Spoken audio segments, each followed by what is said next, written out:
चलें सर इब्तिदा करते हैं। अब तक जो हमने पढ़ लिया था पिछली क्लासों में उसको रिवाइज करेंगे, फिर इंशाल्लाह बढ़ेंगे आगे। भाई अब तक हमने क्या पढ़ा था पिछली क्लासों में? IFRS 8 ऑपरेटिंग सेगमेंट, उसको हमने सबसे पहले सर पढ़ा था। इसकी वजूहात क्या थी कि डिफरेंट सेगमेंट्स का प्रॉफिट हमारे सामने खुल कर आ जाए। सर फिर हम आगे बढ़े। IFRS 8 में और हमने क्या पढ़ा था सर? IFRS 8 में हमने पढ़ा था स्कोप। स्कोप में क्या पढ़ा था सर हमने? कि लिस्टेड कंपनीज पे अप्लाई होगा और companies about to be list पे अप्लाई होगा। सही है सर। सर और इसके बाद एनुअल और interim financial statement. Sir annual का मतलब क्या है? जो हमने कहा कि सर साल में एक दफा फाइनेंशियल स्टेटमेंट्स बनते हैं। इंटरिम साल में कितनी दफा बनते हैं मेरा बच्चा? 3 मरतबा। सही है सर। और वो 3 मरतबा कब कब होता है? First quarter. ग्रुप 2 में मेरा बच्चा लिंक नहीं आया है।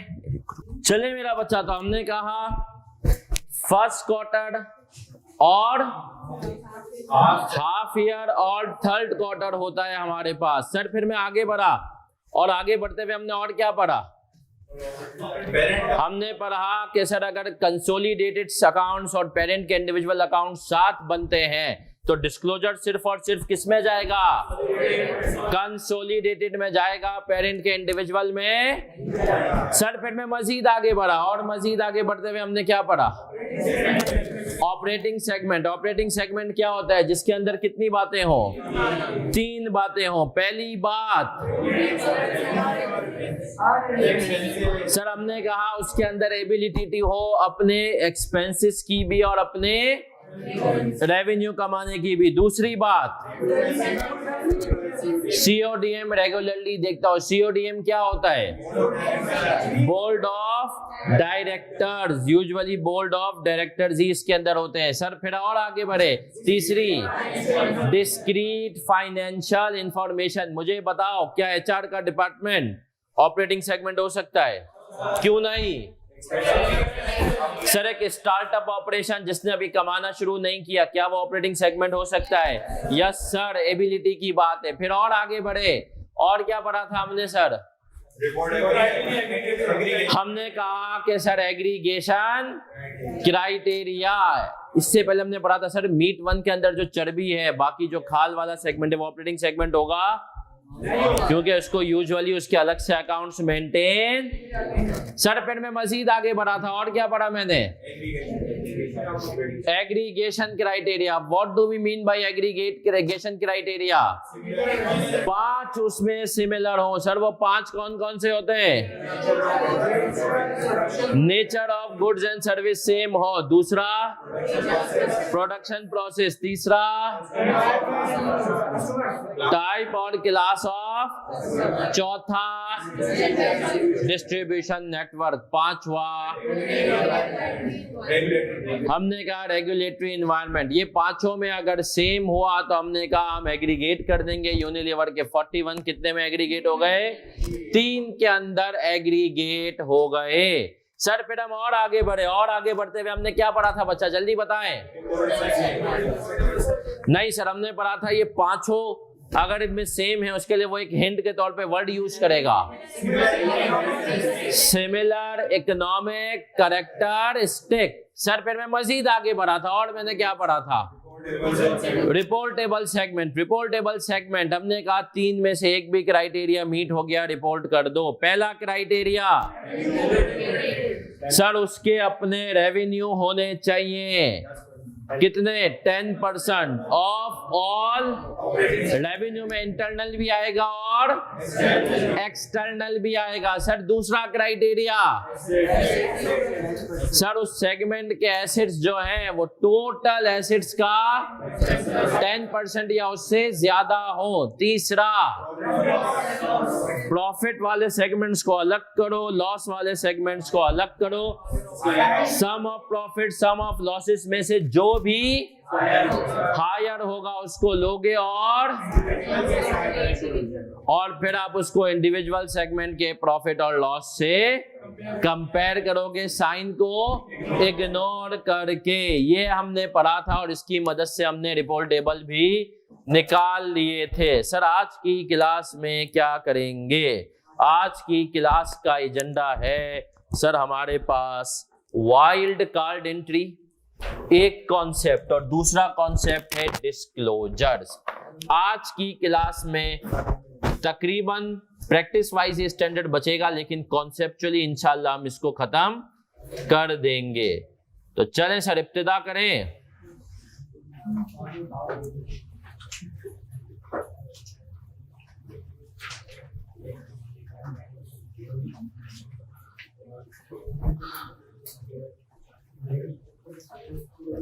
जी यूनुस साहब ले सकते हैं, थोड़ा सा उनको बस हमारे साथ रहना होगा।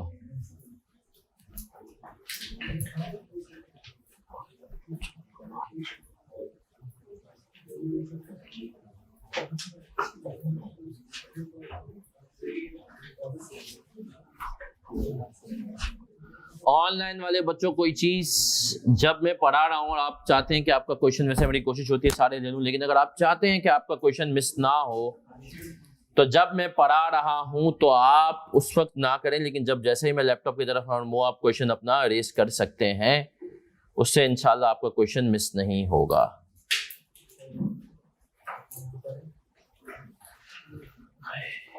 सर इसके अंदर थ्योरी आती है, आ सकती है, इसके अंदर थ्योरी वाला क्वेश्चन भी आ सकता है, इन अ सेंस कि ये कैस पूछ सकता है कि भैया आइडेंटिफिकेशन बता दो थ्योरी के पॉइंट ऑफ व्यू से।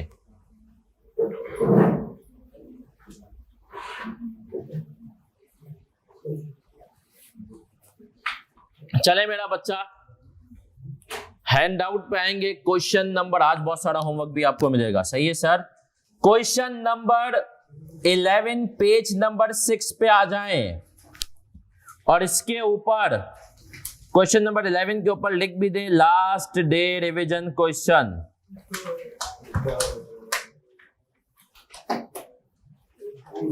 लिखा हुआ है KSA and TNS Limited are listed companies engaged in chemicals, soda ash, polyester, paints and pharma businesses। एक लिस्टेड कंपनी है जो 5 तरह के बिजनेस कर रही है। सर पाकिस्तान में वैसे एक्नॉलेज के जैसी कौन सी कंपनी करती है? ICI। आ जाए सर, ICI ये काम करती है। Results of each businesses for the साल ended 31 March 2015 are as follow. Sales बता दी, gross profit, operating expenses, assets और लायबिलिटीज। फिर कह रहा है business segment, sales, gross profit सब कुछ बता दिया आप लोगों को। फिर कह रहा है inter segment sale by chemical to polyester and soda ash is rupees 28 million and 48। Oh मैं अच्छा, मेरे पास मुझे लगता है पिछला वाला हैंडआउट है। तुम लोग क्वेश्चन नंबर कौन सा पढ़ रहे हो? 11। और तुम लोग के पास क्वेश्चन नंबर 12 आ रहा है? तुम लोग 10 पढ़ रहे हो? अच्छा मैं तुम लोग अपने पास आ जाओ 10 पे। 10 बिल्कुल सेम ही है, 10 पे आ जाओ, जल्दी से 10 पे आ जाओ। जो तुम लोगों के पास 10 है सब कुछ सेम है, क्योंकि सर इसके अंदर केमिकल्स की सेल्स कितनी आ रही है? 1790। बस ये वाला हम करेंगे। Inter segment sale by chemicals to, मैंने अपने पास शायद पिछली अटेम्प्ट वाला खोल लिया है जो कि इस दफा अपडेट किया है हैंडआउट, तो तुम लोगों के पास नहीं। Inter segment sale by chemicals to polyester and soda ash is 28 million and respectively at a contribution margin of, sir what is contribution margin? sales minus variable। जिन्होंने कॉस्टिंग नहीं पढ़ा अभी वो इसको अज्यूम करेंगे जैसे ये ग्रॉस प्रॉफिट है। कौन सा प्रॉफिट है? इसने कहा भैया ग्रॉस प्रॉफिट है 30%। ठीक है, हमने कहा बेस्ट हो गया। सर इसके बाद भी एक पैराग्राफ है, उसको आपने इग्नोर करना है फिलहाल, जैसे जिंदगी में लोगों ने आपको किया हुआ है, ठीक है? तो उसको अभी आप लोग कर देंगे इग्नोर। अब तक हमने यहां तक सवाल किया है, कॉपी किसी ने कुछ भी नहीं करना, सिर्फ मेरी हेल्प करनी है। IFRS 8 का मैंने आपको कल बताया था कितनी तरह के सवाल आ सकते हैं? 3 तरह के सवाल। कौन कौन से? Identification, disclosure, errors. अब हमने कहा सर ये सवाल किसका है? आइडेंटिफिकेशन भी इसकी रिक्वायरमेंट है, और रिक्वायरमेंट बी क्या है? डिस्क्लोजर भी है। अब आ जाएं सर, कॉपी कोई नहीं करेगा, सब मेरी हेल्प करेंगे। सर मुझे बताएं सबसे पहले, इस सवाल में देखो थोड़ी सी कॉमन सेंस है, कुछ इसका स्ट्रक्चर थोड़े से हटके। सर इधर हमें ग्रॉस प्रॉफिट दिया हुआ है और ऑपरेटिंग एक्सपेंसेस दिए हुए हैं, ऐसा ही है। इसने हमें ऑपरेटिंग प्रॉफिट नहीं दिया हुआ। अब मेरा आपसे सवाल है, जो थ्रेशोल्ड के 3 क्राइटेरिया ना, एसेट बेस्ड, रेवेन्यू, तो जो प्रॉफिट बेस्ड क्राइटेरिया है वो किस पे अप्लाई करोगे? वो प्रॉफिट बेस्ड ग्रॉस प्रॉफिट पे या ऑपरेटिंग प्रॉफिट पे? कितने लोग कह रहे हैं ग्रॉस, कितने लोग कह रहे हैं ऑपरेटिंग? सर ऑपरेटिंग पे करेंगे, सही है। लर्निंग आउटकम लिखो, profit based criteria, profit based criteria should be applied to, profit based criteria should be applied to operating expenses, operating profit should be applied to operating profit.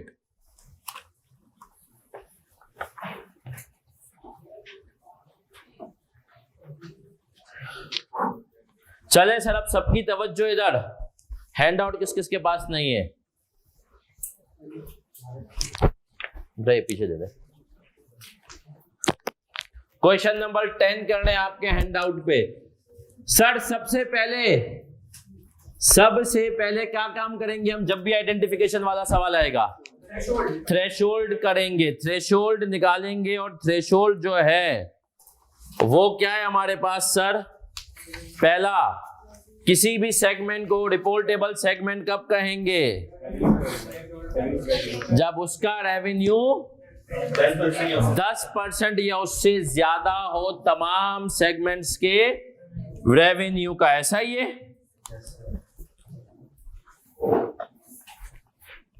अब आ जाएं sir,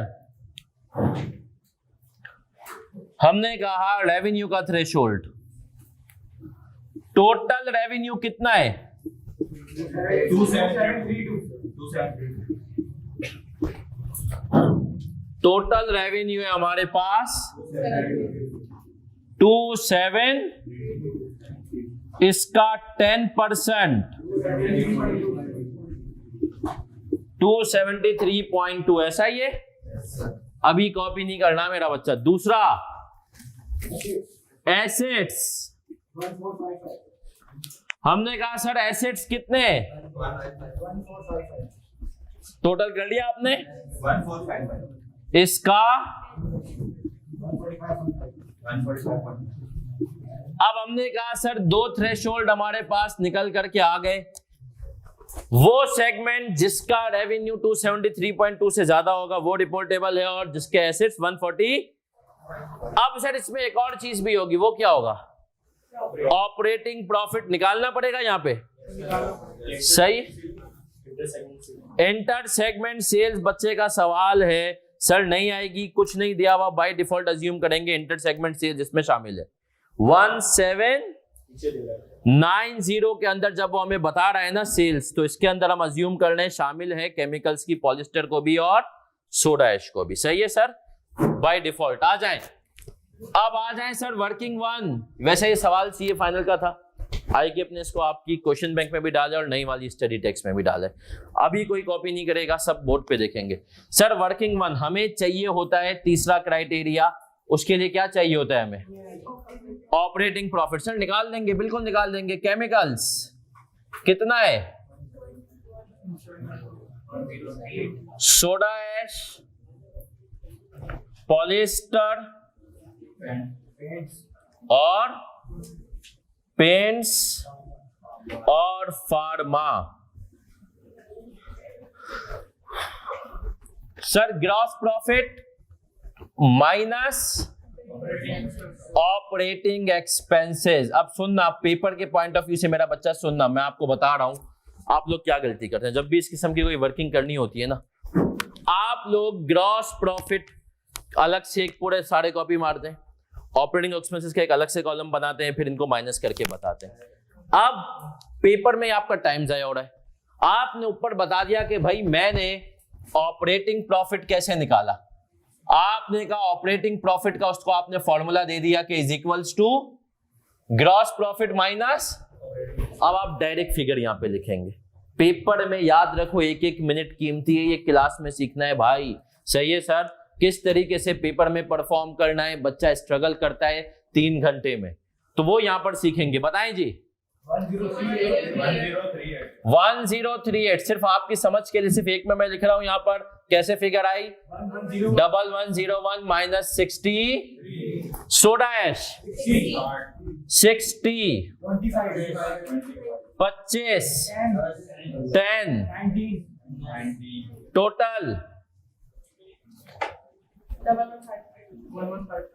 अब सुनना मेरा प्यारा बच्चा यहां पर, सर अगर यहां पर कोई लॉस आता तो हम उसको अलग करते। सपोज करो अगर एक केमिकल में लॉस होता तो हम इसको अलग करते, इन सबका टोटल करते, फिर हम कहते हैं कि लॉस हायर आ रहा है, साइन को इग्नोर करें, इसके 10% लेते। लेकिन यहां पर किसी में भी लॉस, तो हमारे पास हम क्या लेते हैं? Higher of sum of profit या सम ऑफ।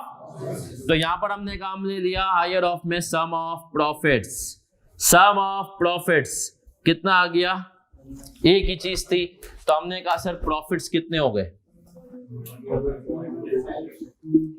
1152 मल्टीप्लाई बाय कितना? चले सर, अब हम आएंगे और बाकी वर्किंग्स की तरफ जाएंगे। हमने कहा सेगमेंट का नाम देखते हैं, इनमें से कौन सा रिपोर्टेबल आता है। Chemicals, soda ash, polyester, paints और फार्मा।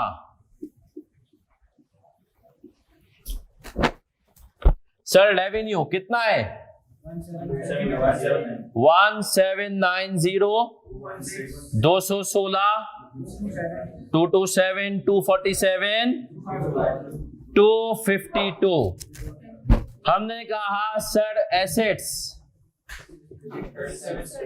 637 444 115 127 132। फिर प्रॉफिट या लॉस। सर प्रॉफिट या लॉस कितना है? हमने निकाला हुआ है 1038 60 25 10 19। ऐसा ही है। चले सर, अब सबकी तवज्जो इधर, और अब हम आएंगे रिपोर्टेबल के लिए। रिपोर्टेबल किस बेसिस पर है? सर पहले रेवेन्यू पे आते 273 पॉइंट। सिर्फ केमिकल है? सिर्फ केमिकल का रेवेन्यू 273.2 से, इनमें से बाकी कोई भी नहीं है। पहली अटेम्प्ट सबकी लग गई, दूसरी अटेम्प्ट पे गए एसेट्स 145 पॉइंट। केमिकल्स तो था ही था। हमने कहा सर इसके अलावा सोडा ऐश भी आ गया, ऐसा ही है? बाकी कोई आया नहीं सर। सर फिर आते हैं प्रॉफिट, सिर्फ और सिर्फ केमिकल्स। प्रॉफिट की बेस पे सिर्फ और सिर्फ क्या है? केमिकल्स। तो हमने कहा सर ये आ गया प्रॉफिट की बेस पे भी, बाकी सारे क्या हो गए? Not reportable. Not reportable, not reportable. अब सर क्या सवाल यहां पर खत्म हो गया? नहीं सर, अभी डिस्क्लोजर है, लेकिन डिस्क्लोजर से पहले शायद कुछ और भी है। यहां तक कॉपी करें फिर बढ़ेंगे आगे। यहां तक मेरा बच्चा कॉपी करेंगे, फिर हम बढ़ेंगे आगे। ऑनलाइन वाला बच्चा मेरे साथ है? बस सलमान बेटा अभी हुई है, हमने कुछ वो नहीं किया जो पिछली क्लास में क्या हुआ था वही सब तक। लाइब्रेरीज का क्या करना है? इग्नोर। फिलहाल करेंगे लाइब्रेरीज का, कुछ करेंगे डिस्क्लोजर में। फिलहाल क्या करना है? इग्नोर। आप इसके बाद हम जो कॉन्सेप्ट लेंगे वो शायद होगा वाइल्ड कार्ड एंट्री।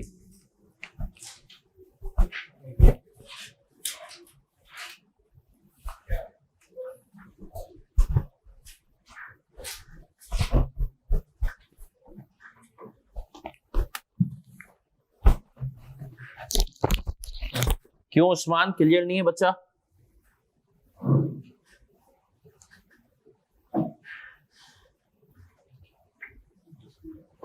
बेटा इंटर सेगमेंट सेल का अभी कुछ भी नहीं करेंगे, ये डिस्क्लोजर पर्पस के लिए। तो दूसरा पैराग्राफ है,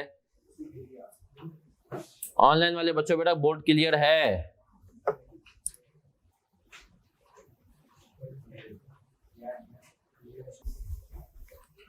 कर लिया कॉपी?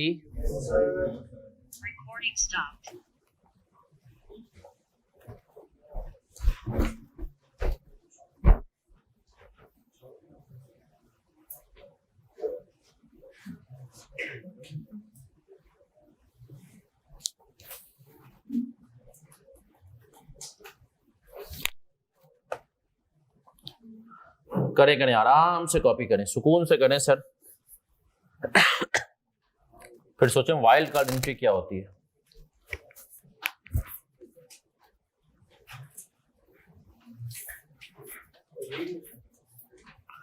हाय बाबर आउट हो गया। अरे क्या पागल, इन चीजों में नहीं किया कर क्यों जज्बाती हो जाता है? सर देखिए जज्बाती नहीं हो रहे आप, आपकी जिंदगी का मैच आईकेप के साथ हो चुका है, उसका रिजल्ट अभी आना बाकी है।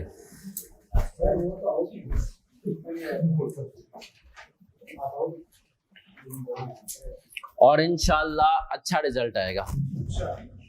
FAR1 में मैं काफी होपफुल हूँ, FAR1 कॉस्टिंग वगैरह। ओवरऑल खैर कॉस्टिंग में भी होपफुल हूँ। देखिए कॉस्टिंग के बारे में आप एक बात याद रखिए, कॉस्टिंग का पेपर जैसा भी है रिजल्ट हमेशा यूजुअली बेहतर आता है बाकियों से। नहीं कॉस्ट अबे मुश्किल होता है तब अच्छा आ जाता है कॉस्टिंग का। 40% रिजल्ट कॉस्टिंग का जब मुश्किल होता है तब आ जाता है भाई।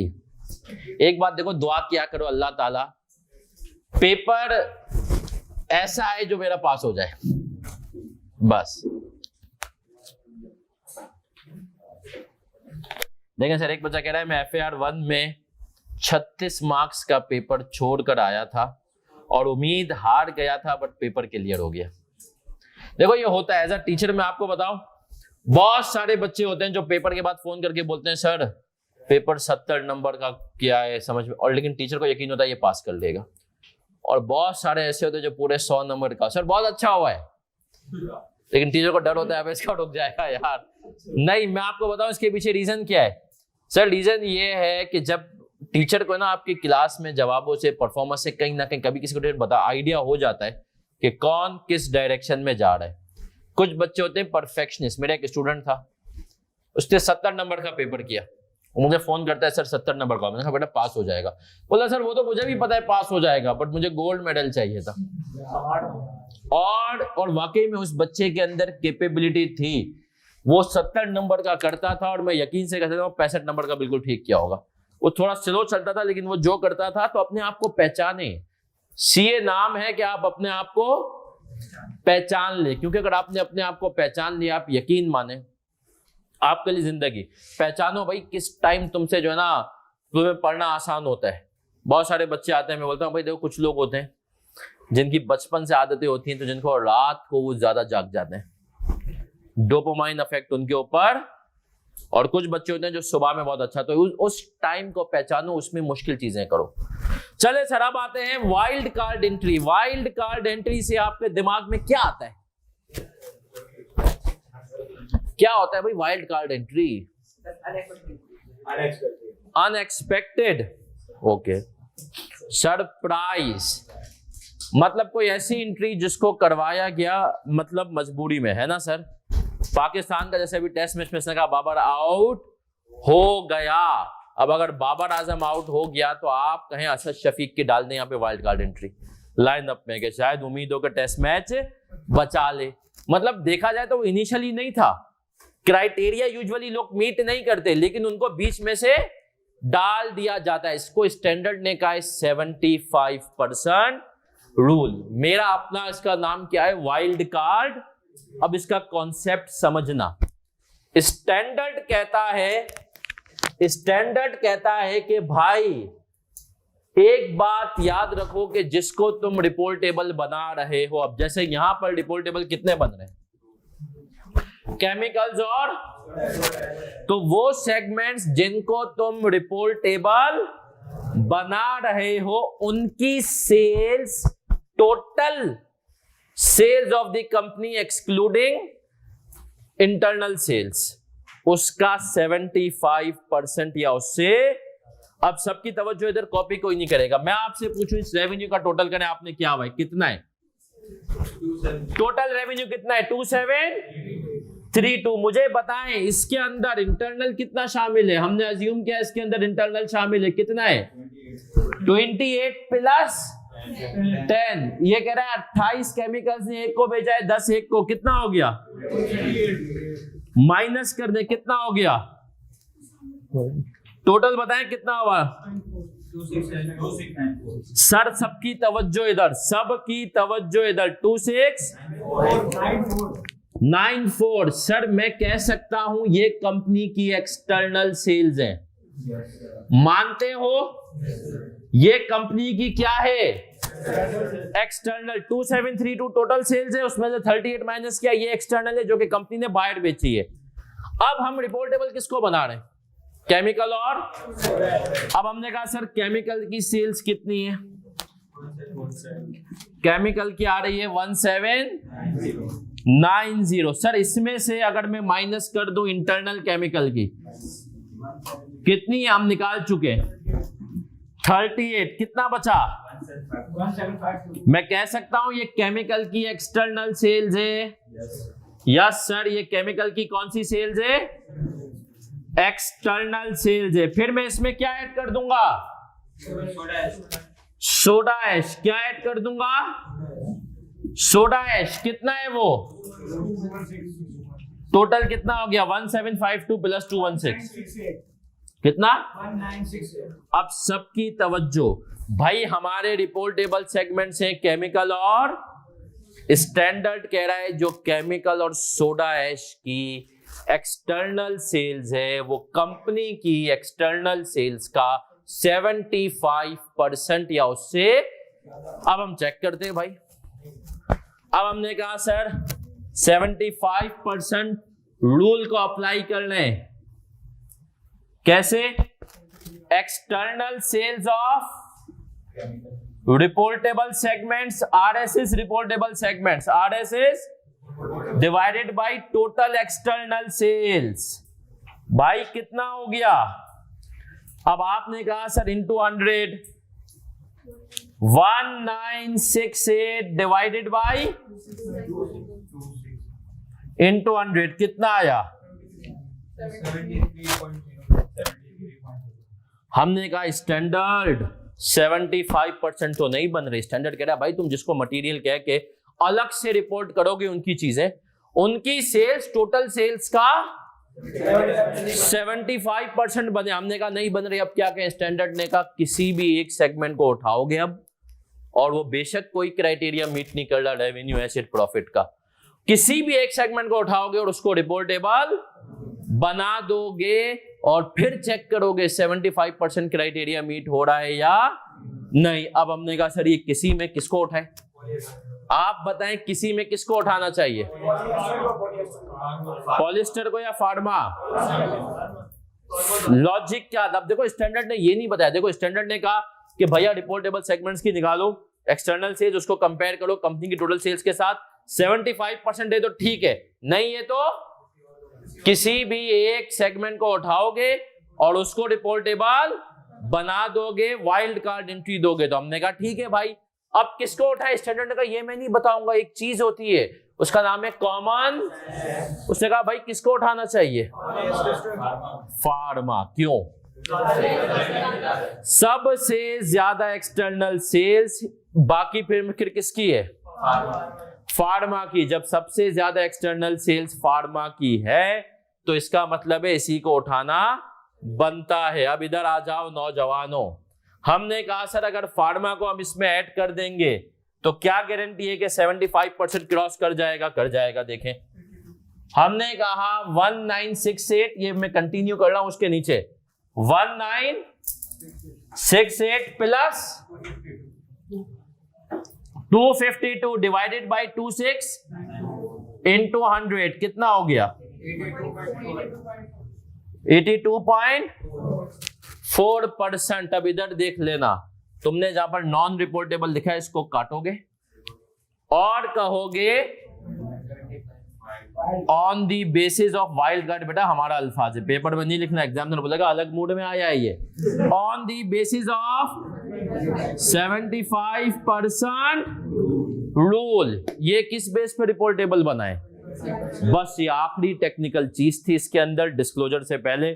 सर फिर समराइज करता हूं, आप लोग कॉपी भी करना। वाइल्ड कार्ड एंट्री 75% रूल क्या होता है कि भैया जो तुम्हारे पास नॉर्मल तरीके से रिपोर्टेबल आए वो चेक करो 75% उनकी सेल्स बन रही है, एक्सटर्नल सेल्स कंपनी की। आपने कहा बन रही है, वेल एंड गुड, सवाल खत्म। नहीं बन रही, किसी भी एक सेगमेंट को उठाओ, उसको ऐड कर दो और फिर उसको ऐड करने के बाद देखो रिपोर्टेबल की सेल्स 75% बन गई। हाँ फिर बन गई तो यहां पर सवाल खत्म। यहां पर भी अगर नहीं बनती तो एक और को उठा लेते। सही है सर?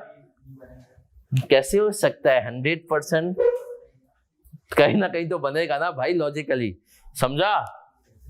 कहीं ना कहीं तो बनेगा ही ना भाई 100% सेल्स में से।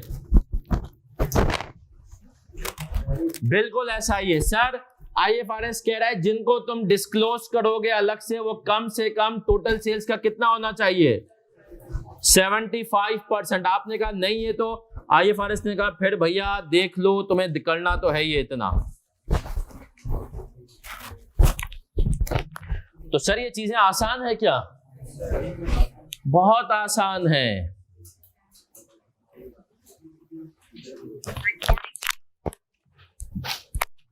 आपने ये वर्किंग में शो करना है, 75% रूल में सिर्फ ये चीज शो करनी है। सही है? बाकी सब सर पेपर में अब तक इसका कोई कॉन्सेप्ट है 75% रूल का?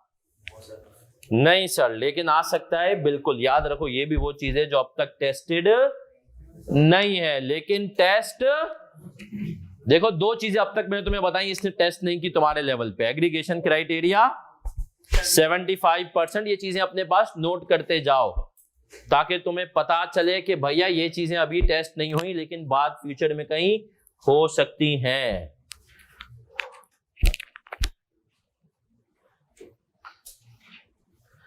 सर क्या ये हमारे सिलेबस का सबसे इजी टॉपिक है? नहीं सर, इसमें भी एग्जामिनर आपको पता है घुमा सकता है। देखो हर टॉपिक इजी भी है, मेरे हिसाब से सबसे ज्यादा मार्क्स गेनिंग टॉपिक है कंसोलिडेशन। सबसे आप ज्यादा पासिंग मार्क्स आसानी से उसमें लेंगे।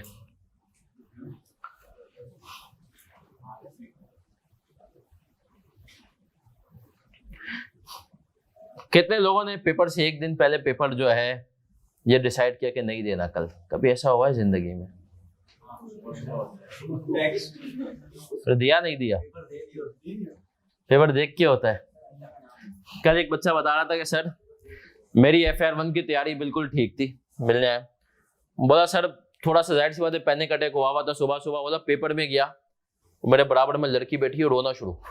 तो उसको देख के मुझे पैनिक अटैक आ गया कि पेपर वाकई में मुश्किल है। और हालांकि मुझे 2-3 सवाल इतने मुश्किल लगे नहीं, उसको देख के मैं घबराहट में आ गया पेपर में। बोला सर कर तो दिया है लेकिन जो है ना वो घबराहट मुझ में आ गया कि पेपर वाकई में मुश्किल है, मुझे समझ में नहीं आ रहा। सही है? लेकिन सर याद रखें CA में अक्सर ऐसा होता था कि मैंने एक पेपर में, मुझे याद है, अपने दोस्त को यहां तक कहा कि कसम से मुझे लग रहा है ऐसी तैयारी है जैसे BCom का पेपर देने जा रहा हूं, लेकिन अल्लाह ने निकलवा दिया। सही है, अल्लाह ने निकलवा दिया। क्योंकि मैंने कहा कि सर कभी भी यार ये तुम लोग का लिबर्टी हासिल है तो तुम लोग उसका गलत फायदा उठाती हो, दूं ना दूं पेपर। हम लोग ऐसा कुछ भी नहीं था। हम लोग होता था बेटा पास हो, पेपर नहीं दिया ना तो आप जैसे आप लोगों के साथ भी इस अटेम्प्ट से मोस्ट प्रोबेबली एप्लीकेबल हो जाएगा कि 3 पेपरों में कम से कम अटेंडेंस लगाना जरूरी है। एक भी पेपर में अगर आप ने अटेंडेंस नहीं लगाई, मतलब ICAP कह रहा है 3 का रेवेन्यू आना चाहिए भाई मेरे पास। सही है? अगर एक भी पेपर में आपने अटेंड और 3 का रेवेन्यू सिर्फ मेरे पास नहीं, सही है, सिर्फ मेरे पास नहीं, जो तुम सुबह होगे रिक्शे में, गाड़ी में, मतलब इकोनॉमी का भला चाह रहा है वो सबको मिले, अटेंडेंस जरूरी हो गई है सर। तो याद रखें सर, ये चीजें आईकेप क्यों ला रहा है, क्योंकि मैंने आईकेप से बड़ी डिस्कस लोगों से का यार मसला ये है कि बहुत सारे बच्चे नॉन सीरियस एटीट्यूड के साथ आते हैं, 2 अटेम्प्ट में 1 पेपर देते हैं और आईकेप को बुरा भला कहते हैं, तो इसलिए हम चाहते हैं कि अब लोग सीरियस हो जाएं। चले सर, कर लिया कॉपी? अब हमने कहा सर हमारे पास रिपोर्ट टेबल कौन से बने? केमिकल, सोडा ऐश और फार्मा। अब सर क्या करना है हमें? अब ये 3 तो रिपोर्ट टेबल बन गया, अब हमें क्या करना है अगला काम?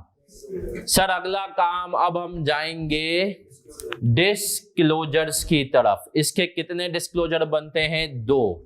याद रखना इसका डिस्क्लोजर वाला सवाल एक मर्तबा फाइनल अकाउंट्स के साथ मिलके आ चुका है, सही है सर? आमिर बेटा नहीं सर, 75% इसके अंदर लर्निंग आउटकम भी लिखा हुआ है कि जो है आपका 75% रूल इज अप्लाइड। ये 11 के ऊपर लिख दिया गया है, इसके ऊपर आप लिख दें क्वेश्चन नंबर 10 पे 75% रूल, जो आप लोगों के पास बच्चों ग्रुप में भी हैंड आउट है, उसमें 11 के ऊपर लिख दिया गया। इसको क्वेश्चन नंबर 10 पे कर दें कि एप्लीकेशन ऑफ 75% रूल।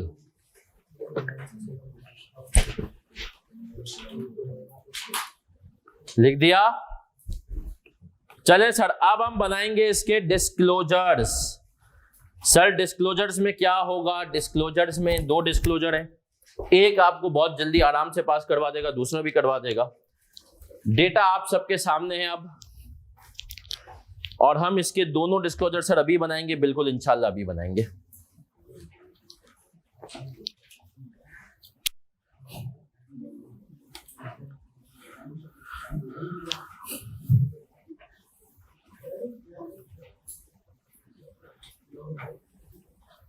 आज फैजान नहीं आया, कहाँ है?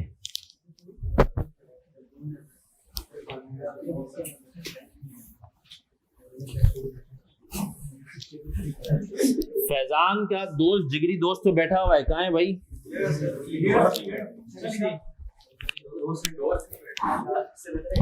आ जाए सर, खामोशी आ जाए, क्यों जज्बाती हो जाते हो बेचारे यार, मतलब आ जाए सर। अब आएंगे इसके डिस्क्लोजर्स की तरफ। इसके 2 डिस्क्लोजर्स हैं, इसके 2 डिस्क्लोजर्स हैं। पहला डिस्क्लोजर है जिसमें हम जब से अपन पढ़ रहे हैं कि अलग से डिस्क्लोज करना है, अलग से डिस्क्लोज करना है, तो भाई अलग से क्या डिस्क्लोज करना है, अब ये इंपॉर्टेंट है। तो सर अलग से डिस्क्लोज करनी है कुछ इंफॉर्मेशन। पहला डिस्क्लोजर बिल्कुल सेम है, आप लोग मेरे साथ साथ नहीं बनाएंगे, पहले मुझे देखेंगे फिर उसको प्रॉपर कॉपी करेंगे। अगला डिस्क्लोजर थोड़ा सा, भाई पहला डिस्क्लोजर की सर एक हेडिंग होती है, डिस्क्लोजर और नोट एक ही चीज है, बिल्कुल एक ही चीज है, कोई भी हेडिंग दे दें। हम इसका डिस्क्लोजर नंबर, नोट नंबर क्या डाल देते हैं? 40। ऑपरेटिंग सेगमेंट्स के नाम से आएगा, ऑपरेटिंग सेगमेंट्स। अब सर इसके अंदर क्या होगा? इसके अंदर हमारे पास 3 ऑपरेटिंग सेगमेंट्स हैं जिनको डिस्क्लोज करना है। कौन कौन से? केमिकल्स, सोडा ऐश, फार्मा, और एक आ जाएगा अदर्स। क्या आ जाएगा सर? अदर्स। अब सर इनके बारे में क्या डिस्क्लोज करना है? Revenue from external customers, revenue from external customers, revenue from internal customers. Sir और क्या करना है? टोटल रेवेन्यू, टोटल रेवेन्यू ये आपने बताना है। फिर अदर मटेरियल इंफॉर्मेशन के नाम से आएगा, अदर मटेरियल इंफॉर्मेशन, और उसमें सर क्या आएगा? ऑपरेटिंग एक्सपेंसेस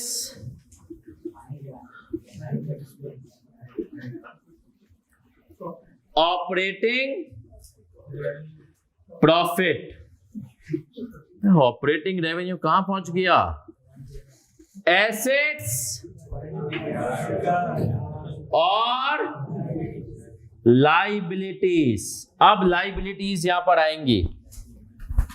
सर सबसे पहले रेवेन्यू फ्रॉम एक्सटर्नल कस्टमर। देखिए हमें टोटल रेवेन्यू तो सबका पता है ना, और ये एक टोटल वाला कॉलम भी होगा इसमें। सर टोटल रेवेन्यू इसका था 1790, इंटरनल कितना था 38, 17 सोडाएश सारे का सारा ये एक्सटर्नल था, कितना था 216। Paul pharma 252। अदर्स हमने कहा सर 474। ये अदर्स में कौन कौन से दो आपने ले लिए? पॉलिस्टर एंड पेंट्स, ऐसा ही है सर। कितना हो गया 474। टोटल कितना हो गया भैया 27, ये 2694 होगा और ये 38, 2732। सारी इंफॉर्मेशन कहां से डालनी है सवाल से? हमेशा ऐसे ही होगा। यस सर ये डिस्क्लोजर बहुत ज्यादा आसान है। फिर आए ऑपरेटिंग एक्सपेंसेस। सवाल में गिवन है क्या 63, 57, कितने 12, 39 कैसे 23 प्लस 16। सवाल में टोटल कितना हो गया 171। ऑपरेटिंग प्रॉफिट निकाल चुके हैं 1038, 60, 19, 35, 1152। एसेट्स सवाल में गिवन है yes sir 637, 444, 132, 115 plus 127 242, 1455। Liabilities 442, 355, 98, 94 plus 202 109। बस सर ये हमारा बन गया इसका पहला।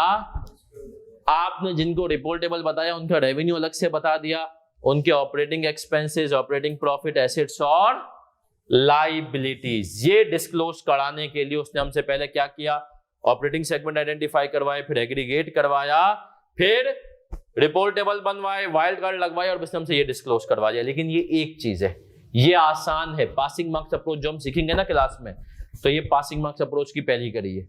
सही है सर, ये आपको डिस्क्लोजर आसानी से हो जाएगा। दूसरे में थोड़ी सी टेक्निकलिटी है, ये कॉपी कर लें। चले सर हमारे आगे कर लिया बच्चों ये कॉपी। सर फिर रिपीट कर रहा हूं, पेपर में इंशाल्लाह ये आपको जो है पास करवा देगा। ये डिस्क्लोजर में कुछ भी नहीं है, सवाल से उठा के डेटा खाली इनकॉर्पोरेट करना है।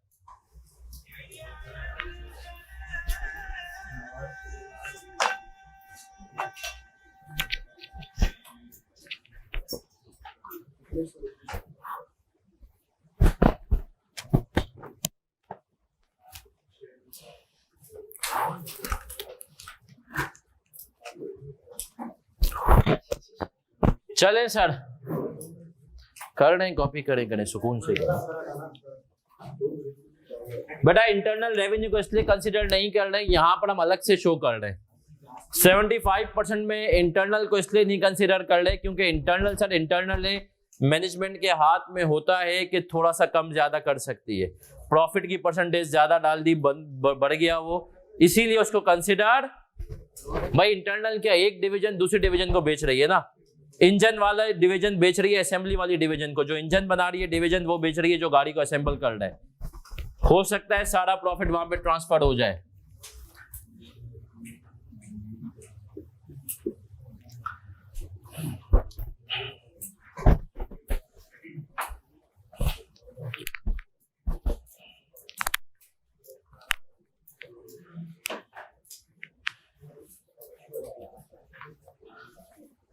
चले सर, यहां तक क्लियर है। अब मेरा आपसे एक मासूमाना सवाल है, सर कंपनी की एक बैलेंस शीट बनी होगी और एक प्रॉफिट एंड लॉस अकाउंट बना होगा ना। बैलेंस शीट बनती है सर, क्या बैलेंस शीट और प्रॉफिट एंड लॉस अकाउंट से ये जो फिगर्स है टोटल वाली, ये मैच करेंगी? ये मैच करेंगी? नहीं। क्यों? अब मैं आपको लॉजिक और रीजन बताता हूं। सर इसलिए मैच नहीं करेंगी क्योंकि सर आपका ये जो टोटल रेवेन्यू है 2732, क्या ये रेवेन्यू जा रहा होगा प्रॉफिट एंड लॉस में? नहीं। प्रॉफिट एंड लॉस में कौन सा जाएगा? इंटरनल रेवेन्यू तो आप नहीं जाएगा, क्योंकि कंपनी का रेवेन्यू थोड़ी है। कंपनी का रेवेन्यू क्या होता है? जो मैंने बाहर किसी को बेचा, है ना। दो भाइयों ने आपस में कोई एक ट्रेडिंग कर ली, एक भाई ने 20 रुपए का मार्केट दूसरे को 30 रुपए में बेच दिया, तो घर का रेवेन्यू थोड़ी है भाई, वो ये तो आपस का रेवेन्यू है ना, घर के अंदर ही। 2694। दूसरा सर ये 171 सेगमेंट्स के एक्सपेंसेस हैं, ऐसा ही है क्या? कंपनी में ऑपरेटिंग सेगमेंट के अलावा कोई और डिपार्टमेंट हो सकते हैं? Sir HR department operating segment की डेफिनेशन मीट। आप में से बहुत सारे लोग जाएंगे रिपोर्टिंग में, इंटरनल ऑडिट में। आपका डिपार्टमेंट ऑपरेटिंग सेगमेंट क्यों नहीं है? क्योंकि आपका डिपार्टमेंट का रेवेन्यू नहीं है, लेकिन कंपनी को खर्चा तो है ना। आप फ्री में काम करेंगे, आपकी सैलरीज होंगी, सही है, आपकी सैलरीज होंगी, आपके अदर बेनिफिट्स होंगे। कंपनी हल्ले गुल्ले पार्टी के लिए जाएगी तो आप लोग भी जाएंगे, तो वो सब खर्चे कहां जाएंगे? तो ये कंपनी के ये ऑपरेटिंग एक्सपेंसेस वो नहीं है जो पीएनएल में आ रहे हैं। इसी तरीके से ऑपरेटिंग प्रॉफिट भी वो नहीं है, एसिड्स भी नहीं है, क्योंकि सर ये सेगमेंट्स के एसिड्स हम बता रहे हैं। कंपनी में ऑपरेटिंग सेगमेंट के अलावा भी एचआर डिपार्टमेंट, अपना आईटी डिपार्टमेंट, ये सब होते हैं, इनको भी लैपटॉप्स दिए हुए होते हैं। तो सर इनको जो लैपटॉप्स दिए वो भी यहां पर शामिल नहीं है, तो सिर्फ सेगमेंट्स के है ना। Same goes with liabilities. Liabilities भी बाकी डिपार्टमेंट्स की होती हैं। एचआर वालों की अगर सैलरीज पेबल है वो भी यहां पर। देखो ये यूनिलीवर के तो या आईसीआई के डिफरेंट है, जो केमिकल्स के सेगमेंट में काम कर रहे हैं, सोडा में, फार्मा में, लेकिन जो हेड ऑफिस में काम कर रहे हैं वो अभी यहां पर शो। अब उनको शो करने के लिए स्टैंडर्ड कहता है अब तुम्हारा मकसद है, पहले तुमने शेयर होल्डर को यह बता दिया सेगमेंट्स की इंफॉर्मेशन क्या है। दूसरा मकसद, अब तुम्हें इनको रिकंसाइल करना है कंपनी की बैलेंस शीट और प्रॉफिट एंड लॉस के साथ। कंपनी की बैलेंस शीट और प्रॉफिट एंड, अब इधर देख लेना सर कैसे रिकंसाइल होगा। बहुत सिंपल है, दो इजाफी कॉलम आ जाएंगे। कितने कॉलम आएंगे इजाफी? दो।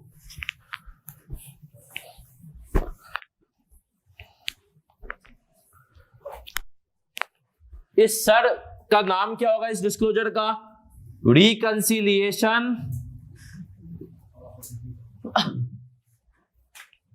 Reconciliation between operating segments and financial statements.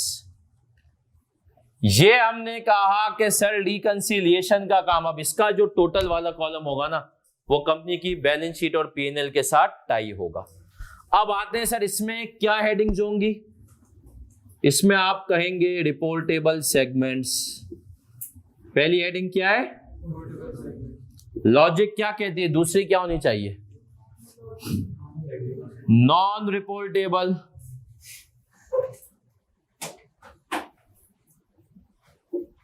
Segments. Sir reportable, non reportable. तीसरी नहीं, अभी टोटल कर दूंगा तो बेटा रिकंसिलिएशन कैसी हुई? Other adjustments. और चौथी इंट्रा सेगमेंट एडजस्टमेंट। अब टोटल। अब सर ये जो ये वाला टोटल है ये कंपनी की बैलेंस शीट और पीएनएल से टाई होगा, सही है सर। लेकिन अदर मटेरियल इंफॉर्मेशन है बेटा, फुरकान आ जाए सर। अब आए सबकी तवज्जो इधर नौजवानों। अब मैं आपको पढ़वाऊंगा इसी सवाल का जो ये सवाल है हमारा, जो आपके हैंडआउट के हिसाब से क्वेश्चन नंबर 10 है। एक पैराग्राफ जो मैंने छुड़वा दिया था वो और उससे ऊपर वाली 2 लाइनें। Inter segment sale by chemicals to polyester and soda ash is 28 and 10 million respectively at a contribution margin of operating expenses include KTL's head office expenses amounting to rupees 75 million which have not been allocated to any segment। इसने कहा भैया 75 million के वो expenses हैं जो किसी भी segment में नहीं गए। हमने कहा बढ़िया है। फिर furthermore assets and liabilities amounting to rupees 150 million and 27 million have not been reported in the assets and liabilities of any segment। अब देखें सर, पासिंग मार्क्स अप्रोच के तहत पहला डिस्क्लोजर आसान था, दूसरे डिस्क्लोजर में वो काम पहले करने हैं जो कि पासिंग मार्क्स अप्रोच के हिसाब से आसान हो। Easy things first. सीए में अगर ये याद रख लिया तो इंशाल्लाह मेरा बच्चा सीए आपका मुस्कुराते हुए हो जाएगा। रेवेन्यू, सबसे पहले आपने रेवेन्यू ले लेना है ये 3 टोटल जो रिपोर्टेबल का था। कितना रहा, इन 3 का टोटल करें 2258, ऐसा ही है। बाकी नॉन रिपोर्टेबल का ऑलरेडी हम ले चुके हैं 474, मानते सर। फिर आए ऑपरेटिंग एक्सपेंसेस, रिपोर्टेबल के टोटल करें 3, 63, 57, 12, 132, 39 सर। फिर आगे है ऑपरेटिंग प्रॉफिट 111, 35। फिर एसेट्स कितने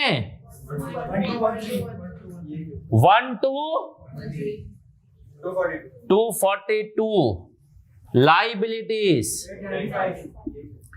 895, 202। सर क्या मैं यहां तक क्लियर हूं? अब कुछ मासूमाना और आसान सी चीज है सर। इसने हमें बता दिया पैराग्राफ में जो अभी हमने पढ़ा, जो है इसमें भी जो बच्चे रिकॉर्डिंग लेंगे सर उनके लिए, कि अगर आपको हैंडआउट्स वगैरह चाहिए तो इस पे आप मैसेज कर सकते हैं व्हाट्सएप। सर अब ये कह रहा है operating expenses include KTL's head office expenses amounting to rupees 75 million which have not been allocated to any। Sir इसने कहा 75 मिलियन के वो एक्सपेंसेस हैं जो किसी भी सेगमेंट को एलोकेट, हमने कहा इसको यहां पर ऐड कर देंगे तो इसका मतलब है अब हमारे पास जो फिगर आएगी ऑपरेटिंग एक्सपेंसेस की वो टाई हो जाएगी, सही है। अब सबकी तवज्जो इधर, कॉपी कोई नहीं करेगा सर। फिर कह रहा है एसेट्स भी हैं, furthermore assets and liabilities amounting to rupees 150 million and sir 150 million हमने कहा एसेट्स में ऐड कर दूंगा, लायबिलिटीज में 27, मानते हो सर। यहां पर 3 चीजें आ गई। अब मैं आपकी फिर कॉमन सेंस, देखिए कॉमन सेंस, ये यहां तक तो जो ना इजी मार्क्स थे इस सवाल में, अब आपकी कॉमन सेंस आएगी। सर एक चीज यहां पर मिसिंग है, नहीं, वो अलग कॉलम है। इस लाइन में, इस कॉलम में एक चीज मिसिंग है, वो क्या है? Common sense.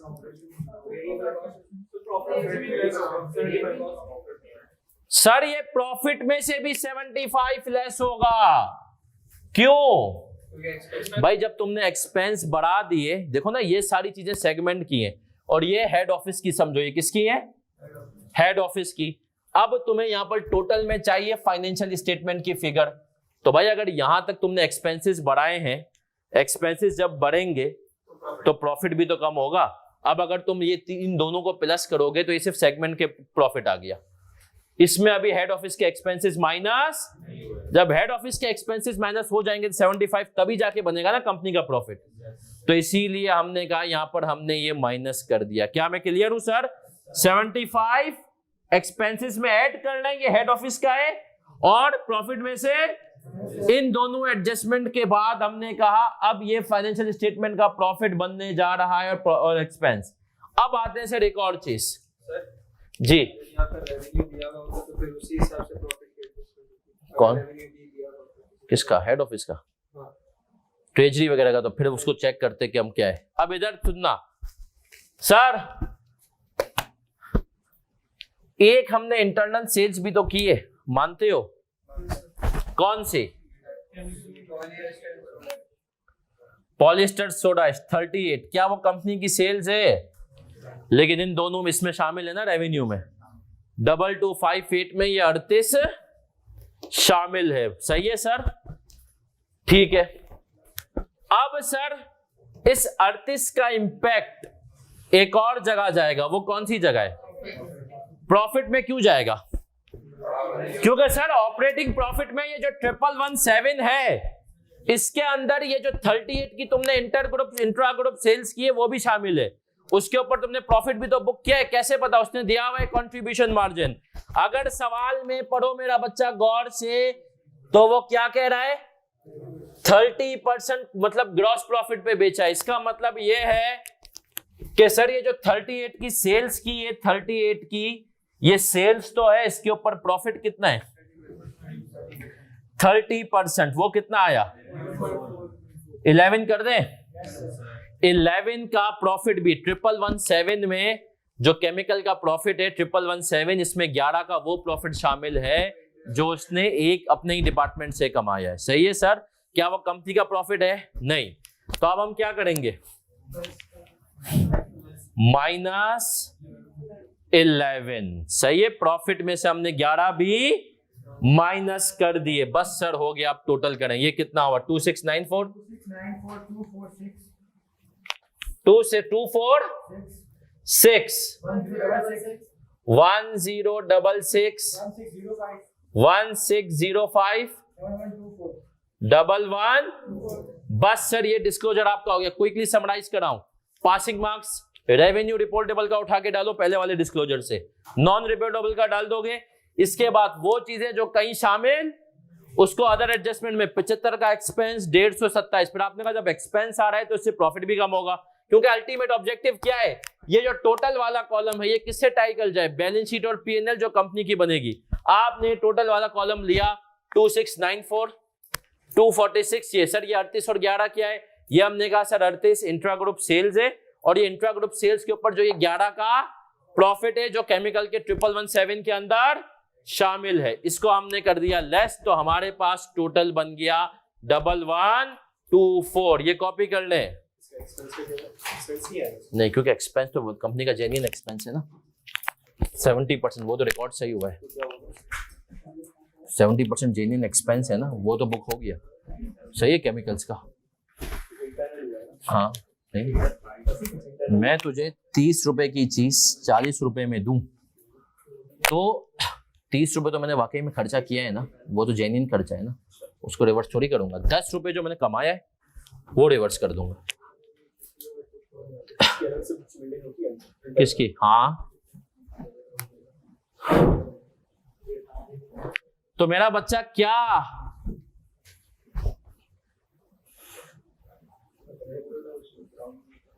बेटा, एडमिन वगैरह सब ऑपरेटिंग एक्सपेंसेस में शामिल है।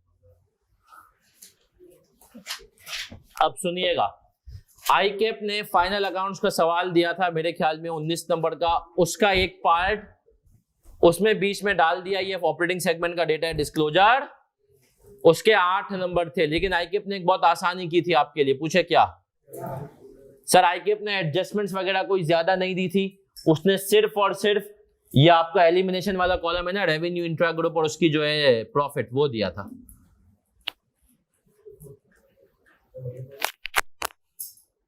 अशद बेटा देखिए 11 का प्रॉफिट है, कंपनी ने 27 की चीजें एक डिपार्टमेंट ने दूसरे डिपार्टमेंट को 38 में बेची। जब आप रेवेन्यू हटा रहे हो 38 का, तो 11 का प्रॉफिट भी हटाओगे कि ये भी वो प्रॉफिट है जो एक डिपार्टमेंट ने दूसरे डिपार्टमेंट से कमाया है और अपने पास बुक किया है। केमिकल्स का आपके भाई ने आपको 30 रुपए की चीज अगर एक 40 में बेच दी और आपने वो 40 की चीज बेच दी आगे 50 में, घर का प्रॉफिट 10 रुपए ही है, 11 रुपए तो भाई का प्रॉफिट है। सही है, जो एक भाई ने कमाया है और दूसरे भाई ने गंवाया है। ये चीज हम इंशाल्लाह कंसोलिडेशन में भी पढ़ेंगे। सर इतना आसान है क्या ये? बस ये आपने कॉन्सेप्चुअली पूरा कर लिया,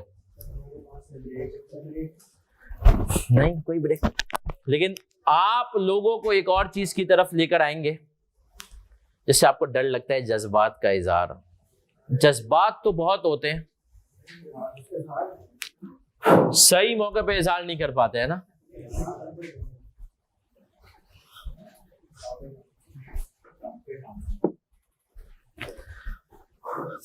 ये सब चीजें आप हजरात को सिर्फ सीखनी है। ऑडिट फर्म में भी बहुत, आप याद रखें अगर अच्छा ऑडिटर बनना है, ये कॉपी भी कर दे साथ, तो आपको पता होना चाहिए कि कौन से बंदे की किसके साथ ऑफिस के अंदर बनती नहीं है। सर क्यों, ऐसा क्यों पता होना चाहिए? अगर आपको ये पता होगा तभी सर आप जो है डेटा निकलवा सकते हैं। देखें एक बात याद रखें, क्लाइंट बहुत तेज होता है, ऐसा पाकिस्तान भर में कोई ऐसी कंपनी नहीं है जो बिल्कुल सब काम सही करती हो। यूनिलीवर बहुत बड़ी मल्टीनेशनल है, आप यूनिलीवर के कभी एक्सपेंस के लेजर्स खोलेंगे तो आप परेशान हो जाएंगे कि भाई ये चल क्या रहा है। सही है, एक्सपेंस कम भी बुक हुए में, रिवर्सल इंट्रा भी सब। अब ये चीजें आपको एक तो खुद ढूंढनी पड़ेगी, उसमें मेहनत है। दूसरा अगर आप स्मार्ट हैं तो आप, मैं स्मोकिंग नहीं करता, लेकिन मैं एक क्लाइंट पे गया, क्लाइंट का नाम नहीं लूंगा। उस क्लाइंट पे मुझे पता चल गया, मतलब आप फाइनेंस के लोगों के साथ बैठे होते हैं, मेरे एक सेल्स का बंदा आता था और फाइनेंस के एक बंदे को हमेशा आके सुना के जाए, जो मेन बंदा था, कहीं नहीं ताने मार के जाए क्या भाई तुमसे तो ये भी नहीं होता वो भी नहीं होता। मैं समझ गया कि इन दोनों के आपस में, अब हमें पता था फाइनेंस वाले का पॉइंट हम निकालेंगे और हम आगे अगर फर्म में उसको प्रेजेंट करेंगे तो पार्टनर के सामने और मैनेजर के सामने हमारी वाह कि यार इसने एक ऐसा पॉइंट निकाल दिया। अब फाइनेंस वाला बहुत तेज, वो ऐसे कोई हमें दे नहीं, तो हमने कहा घर का भेदी लंका आए। फिर हम सेल्स वाले बंदे को मैंने नोट किया, असर की नमाज के बाद हम निकलते थे, मैंने देखा वो सिगरेट पीता था। तो मुझे ये बात पता थी कि दो औकात में इंसान जो है अक्सर वो बातें कह जाता है जो कहनी नहीं होती, एक तो सिगरेट पीते हुए और एक रात के 12 बजे के बाद। तो मैं सिगरेट पीता नहीं था बचपन में, जाहिर सी बात है शौक किया, जो नहीं पहली दफा एडवेंचर करना होता है, पहले वो किया हुआ था। मैंने भाई उसके पास जाके सिगरेट विगरेट पीना शुरू कर दी। टीम परेशान की कर क्या रहा है, सही है, पर मैंने कहा असर के बाद वो भाई 2-3 दफा सिगरेट पे दोस्ती, जो याद है जो सुट्टे की दोस्ती होती है ना, वो बहुत पायदार होती है। सही है, सुट्टेबाज लोग बता सकते हैं। तो सर फिर मैंने उसके बाद सिगरेट पीना शुरू की आहिस्ता ऐसे। फिर मैंने उसको पिन किया, मैंने कहा यार ये तुम तो बहुत अच्छे लग रहे हो, लेकिन कि तुम लोग काम वाम भी आते, तुझे अभी 2 महीने पहले एम्प्लॉय ऑफ द मंथ का उसको अवार्ड। तो यार फाइनेंस में किसी को ऐसा वैसा नहीं मिलता क्या? बस मैंने इतना कहा यार तुझे एम्प्लॉय ऑफ द मंथ मिल रहा है, सेल्स को मिल रहा है, बाकी आईटी को फाइनेंस में नहीं मिलता। पिन किया, उसने बोला फाइनेंस वालों को काम आता हो तो मिलेगा ना। तो मैंने कहा अच्छा काम वाम नहीं आता? बोलता है नहीं। फिर मैंने कहा हाँ यार लगता तो हमें भी है कि इन्होंने ना बहुत सारे अजीब अजीब काम किए में, एंट्रियां सही नहीं, ये वो। उसने बनाना शुरू कर दिया भाई, उसने बताने ने, भाई उस लेजर में जा और देख ये अमाउंट है ना, ये क्या है इसकी सपोर्ट निकल। वाह, मतलब सेल्स का बंदा बता रहा है उस लेजर में जा और उसकी सपोर्ट निकलवा, सपोर्ट ही नहीं है। और हमने सर वाकई में ये सब काम करना शुरू किए, पता चला कि सर वहां पर वेंडर्स को डुप्लीकेट पेमेंट्स भी हुई थी। सही है, मतलब एक चीज मंगवाई 140 की, पेमेंट एक दफा ही होनी चाहिए, 2 दफा हो गई। कितनी दफा हो गई? 2 दफा पेमेंट हो गई। मतलब ये उसने हमें राय बताई कि इस अकाउंट को जाके देख, इसको देख, ये फलाना वाला वेंडर है ना, वो मैनेजर फाइनेंस की पुप्पो का लड़का है, ये फलाना वाला है ये। अब आप देखें सर, ये इंटरनल पॉलिटिक्स, उससे हमने सारे पॉइंट्स निकलवाए। तो वहां से मैंने कहा कि यार आपको एज एन ऑडिटर ये टेक्निक्स और ट्रिक्स आनी चाहिए कि जिससे आप डेटा निकलवा सकें। कभी कभी मुझे टेनिस में कोई शौक नहीं है, मुझे टेनिस देखने वेखने का और कोई शौक नहीं है, लेकिन एक क्लाइंट पे हमने देखा मैनेजर फाइनेंस जो है ना, बड़गड़ बच्चा है, उसको टेनिस फुटबॉल वगैरह इनका बड़ा शौक है। उस टाइम पे ये चल रहा था विंबलडन वगैरह, उसकी थोड़ी सी रिसर्च की, उससे जाके पहले टेनिस में। जब इस किस्म की आप बातें करते हैं ना, तो उसको लगता है कि यार ये अपने साथ का है, सही है। और फिर वहां पर मैनेजर फाइनेंस जो था, उसको जब, क्योंकि आपको डेटा निकलवाना होता है ना टाइमली, वो डेटा नहीं देता, उससे जब दोस्ती हो जाती है ना, फिर वो आपको दे देता है ये डेटा। तो ये तमाम चीजें सर कॉर्पोरेट में आप लोग जाएंगे तो इंशाल्लाह आपको पता चलेगा क्या क्या गुल नहीं खिलाए जाते। अभी एक रिसेंट मुझे फ्रॉड पता चला, ये चीजें भी जरूरी है इसलिए बता रहा हूं। एक पाकिस्तान में रिसेंट इसी साल 11, अबे हैस्कोल वगैरह तो सामने आ जाते हैं ना, एक सीमेंट कंपनी में 3 बीकॉम पास लोगों ने 11 करोड़ का चूना लगाया ओवर दी 2 इयर्स, और इस साल फारिग होने से पहले चले गए भाई। अब आप सुनिएगा सर कैसे लगाया। भाई कंपनी में क्या होता है, कंपनी में तो जो चेक्स होते हैं वो कौन साइन करता है? डायरेक्टर्स साइन करते हैं। अब डायरेक्टर्स की अच्छी प्रैक्टिस ये होती है, आप लोग इंशाल्लाह ऑडिट में भी पढ़ेंगे, कि वो चेक भी साइन करें, उसके नीचे जो वाउचर होता है कंपनी में इंटरनल बनता है कि भाई ये खर्चा आया था, इस हेड में जा रहा है, और पीछे जो सपोर्ट होती है सप्लायर का बिल होता है वो भी साइन करे। लेकिन डायरेक्टर्स की सुस्ती, वो ये दोनों चीजें सिर्फ चेक साइन करते थे। एक बीकॉम का बंदा था, देखो अब ये अल्लाह ने देखो स्किल्स दी है, सही है। अब आदमी का तेज होना किसी क्वालिफिकेशन पे, उसने देख लिया कि यार ये वाउचर पे साइन नहीं कर रहे और ये बिल पे भी साइन नहीं कर रहे। उसने वेंडर्स को ढूंढा जिनकी पेमेंट्स मुस्तकिल बहुत ज्यादा होती थी, जैसे कि बशीर एंड कंपनी सपोज करो। अच्छा, पाकिस्तान के अंदर एक लोचा ये है कि लोग अपनी कंपनी को ट्रेडमार्क नहीं करवाते। बशीर एंड कंपनी एक दफा ट्रेडमार्क हो जाए ना तो फिर सही है, अगर वो ट्रेडमार्क नहीं होता ये नाम ना, तो उस नाम से कोई और भी बिजनेस कर लेता है। उसने पहले देखा यार 5 वेंडर्स निकाले, 5 भी नहीं बल्कि 10, जिन्होंने अपने आप को रजिस्टर नहीं करवाया हुआ। उसने सेम नाम के बैंक अकाउंट खुलवा लिए, सेम नाम के बैंक अकाउंट्स खुलवा लिए। एओपी मतलब कंपनी में नहीं होता, एओपी में हो जाता है। एओपी के बैंक अकाउंट्स खुलाए, बशीर एंड कंपनी या बशीर एंड सन्स वगैरह जो भी थे। अब उसने देखा जो पुरानी payments already Bashir and company के हो चुकी है ना, उनके वाउचर निकालवाए, बनाए और बिल उठाए, उनकी वापस पेमेंट है। हर महीने में 20-20 लाख, अब सीमेंट कंपनी थी, महीने की पेमेंट्स करोड़ों की होती है। उसने 20 में 20-20 लाख का, 30-30 लाख का ये काम, मतलब चेक प्रॉपर डायरेक्टर साइन कर रहा है। डायरेक्टर बोले अच्छा बिल भी है, सब कुछ है, वाउचर भी है।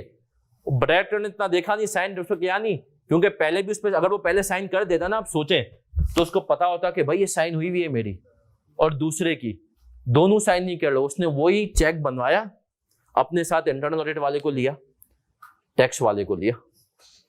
उसने कहा देख भाई ये स्कीम है, 11 करोड़ 2 साल में चूना लगवाया, जो पेमेंट्स हो चुकी थी वापस उनकी पेमेंट करवाई। इतनी सी गफलत के साइन यूजुअली अच्छी जगहों पे ना बिल के ऊपर पेड लिख दिया जाता है, स्टैंप मार दिया जाता है। उसको पता था यहां पर ऐसा, और 11 करोड़ रुपए निकाल आए, और तीनों गायब। मतलब तीनों ने 1-1 महीने के गैप से रिजाइन दिया, जब उनको लगा ना इतना कमा लिया। अब पता ऐसे चला 6 महीने के बाद जब वो चले गए, और अच्छा, क्योंकि देखो फाइनेंस वाला था, बैंक रिकॉन्स भी खुद टाई कर रहा है, सब कुछ कर रहा है। जब वो चले गए उसके बाद किसी और ने रिकॉन बनाना शुरू की, चीजें चेक की, अगर कैश का बैलेंस जो है ना आर्टिफिशियली टाई हुआ है, होता नहीं, हो नहीं बड़ा, जो कैश आउट हो रहा है, इतने तो खर्चे नहीं है वो। फिर ऑडिटर आ गए, ऑडिटर्स के साथ बैठे, तो ऑडिटर्स ने कहा, देखा उन्होंने तो पता चला भाई ये तो 11 करोड़ और तीनों गायब। कंपनी में अब घर के एड्रेस चेंज, सब कुछ चेंज है ना सर। तो उसमें एक मेरा दोस्त ही वहां पर वो बता रहा था, बोला था यार उसमें जो मेन बंदा था ना, उसके ऊपर मुझे शक हुआ था, क्योंकि मुझे पता था उसकी तनख्वाह 50,000 की थी और उसने नई गाड़ियां निकाल रहा था यार। उसने मतलब 6 महीने पहले एक निकाली, हम पूछते बोलता भाई भाई का काम है। तो देखो एक बात ये भी एक हिंट होती है कंपनी में कहीं भी आप हो, कि एक बंदा जिसकी तनख्वाह आपको पता होता है अगर लिमिटेड है और उसकी अय्याशियां बहुत होती हैं, तो चेक करो, या तो खानदानी अमीर है, खानदानी अमीर नहीं है तो कोई और सोर्स ऑफ इन्फो वो है, वो भी नहीं है तो वो कुछ चले सर। तो बेसिकली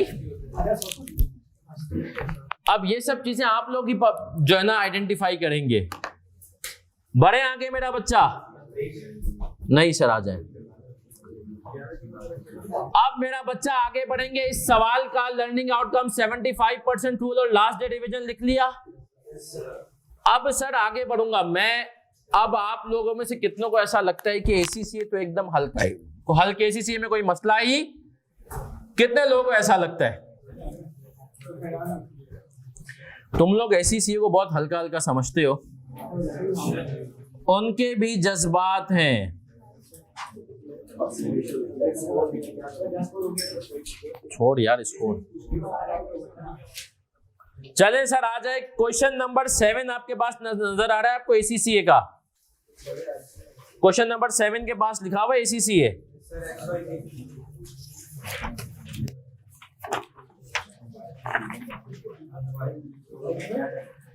चले सर, अब ये एक एसीसीए का सवाल है।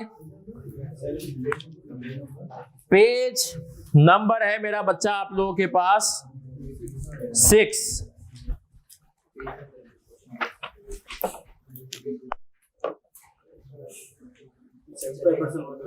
हाँ, अब सर आ रहा हूं XYZ वाला एक सवाल है और इस सवाल को हम सब पढ़ेंगे। और पहली मर्तबा जब पढ़ेंगे तो मुझे उम्मीद है कि आप में से किसी को समझ में नहीं आएगा कहना क्या चाह रहा है, फिर पढ़ेंगे तो आएगा। सर कह रहा है XYZ a public company is a pharmaceutical company that is seeking advice on several financial reporting issues. XYZ produces and sells its range of drugs through 3 separate divisions. In addition, there are 2 laboratories which carry out research and development activities. In the first of these laboratories, the R&D activities funded internally and centrally for each of 3 cell divisions. It does not carry out research and development activities for other entities. इसने कहा औरों के लिए हम ये काम नहीं करते। First lab, each of 3 division is given a budget allocation which it uses to purchase research and development activities from lab. Lab is directly accountable to the division heads for this expenditure. The second lab performs contract investigation activities for other laboratories and pharmaceutical companies. This lab earns 75% of its revenue from external customers, and these external customers represents 18% of the organization's total revenue. Performance of the second lab activities and of 3 separate divisions is regularly reviewed by Chief Operating Decision. In addition to the heads of division, there is a head of the second lab. The head of the second lab is directly accountable to the CODM, and they discuss the operating activities, allocation of resources, and financial results of the lab. XYZ is uncertain as to whether research and development lab should be reported as two separate segments under IFRS 8 and would like advice on this issue. अब आओ ACCA को आसान बोलने वालों। Sir पहली वाली नहीं है, दूसरी वाली पढ़े एक दफा फिर से सर। अब देखें सर, ये एडवाइस वाला सवाल है। एडवाइस वाले सवाल के अंदर मेरा बच्चा क्या होता है? लिखना है जज्बात का। तो जरा एक दफा सब पढ़े और फिर मुझे बताएं कि सर वाकई में क्या पहली वाली नहीं है, दूसरी वाली है, या दोनों है, क्या है?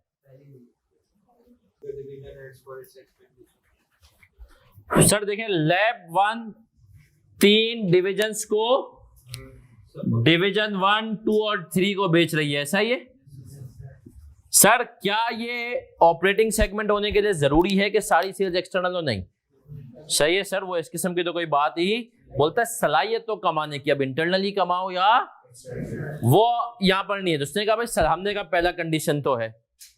दूसरा अल्फाज से लग रहा है डिस्क्रीट फाइनेंशियल इंफॉर्मेशन भी है, लेकिन सर इसने हमें एक बात वाज़ेह अल्फाज में कही कि क्या कहा इसने? कहा CODM के बारे में एक बात कही। क्या इसने कहा है कि जो है इन दीज रिपोर्ट सब कुछ कह दिया, पर इसने कहा द परफॉर्मेंस ऑफ, ये मैं पढ़ रहा हूं second last paragraph, the performance of second labs activities end of 3 separate division is regularly reviewed by. इसका मतलब है फर्स्ट वाली को CODM रिव्यू नहीं करता। सर ये पॉइंट है जिसकी वजह से हमने कहा ऑपरेटिंग सेगमेंट ही।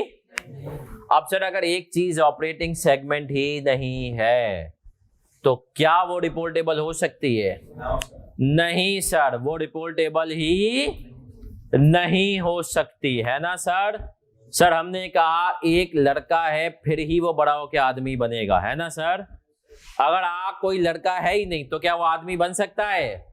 तो सर हमने कहा ऑपरेटिंग सेगमेंट नहीं हो तो रिपोर्टेबल नहीं हो गया, ऐसा ही है। सर CA में तुमने AFC पास किया नहीं तो क्वालिफाई हो सकते हो? नहीं सर, अगर आपका AFC पास नहीं है मतलब PRC अब जो हो गया है, तो हमने कहा सर वो एग्जाम तो आपने पहले पास कर लिया ना, समझ रहे किसी वजह, मतलब कहीं ना कहीं तो कुछ पास किया है ना भाई उसने, सही है। तो सर ये बात दिमाग में रखनी है कि पहले रिपोर्टेबल सेगमेंट बनने के लिए ऑपरेटिंग सेगमेंट होना जरूरी है। अब सुनना, 8 नंबर का सवाल है। एग्जामिनर इस किस्म के सवालों में कहता है 2 तरह के हमें आंसर मिलते हैं। पहला आंसर बहुत लंबी की हुई है, पूरा सवाल छापा हुआ है, पहली लेबोरेटरी है, तीनों को बेचती है, ये वो। वहां पर वो कहता है मैं अक्षय कुमार की तरह कहूंगा कि हाँ मालूम है, तो कहा वो ये बोला। दूसरा कुछ बच्चों ने डायरेक्ट आंसर लैब 1 नहीं है और लैब 2, भाई वजह तो बता, सही है। तो आपको मिड सोल्यूशन पे जाना है। देखें सर ICAP मैं आपको बता दूं, फिर बार बार मैं बच्चों कहता हूं ICAP को समझोगे पास हो जाओगे इंशाल्लाह से आराम से। ICAP टाइम में तुम्हें फंसाएगा कि लंबी करेगा, मैं खुश हूं ये लंबी करे, और ये बाकायदा भाई कहता है कि बच्चों को सिखाओ ना कि एक टाइम रखा हुआ है ना इस सवाल का, उसमें होता है तो, नहीं हो तो आगे बढ़े। अब वो ये नहीं समझता कि आपका दिल कभी नहीं चाहता कि एक सवाल आपको आ रहा है फिर भी टाइम पूरा होने पे आप छोड़ दें। है कोई ऐसा जिसने आज तक एक सवाल आ रहा हो और टाइम पूरा होने पे छोड़ दिया उसको? नहीं, सही है।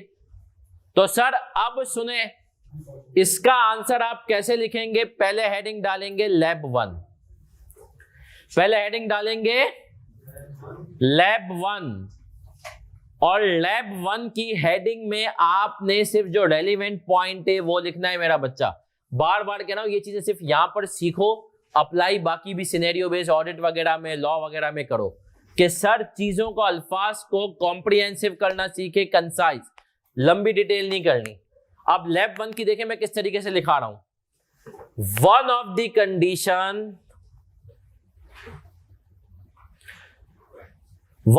Condition for being classified one of the condition for being classified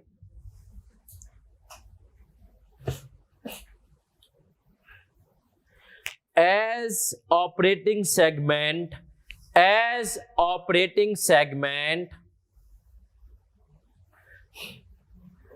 is regular review by CODM.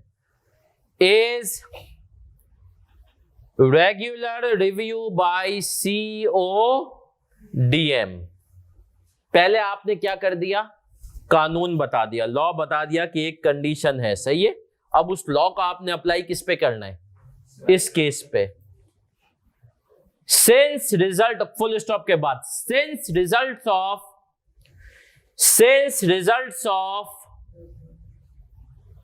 lab 1, since results of lab 1 are not regularly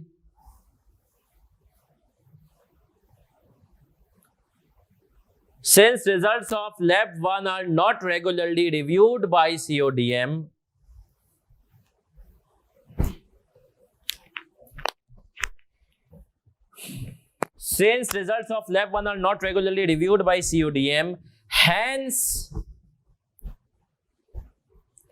hence lab 1 is not a operating segment,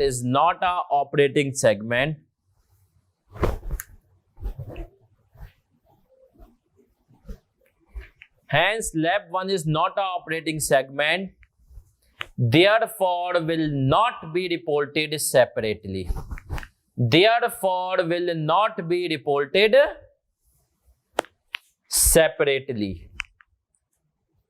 Full stop. Therefore will not be reported separately. अब heading डालेंगे lab 2।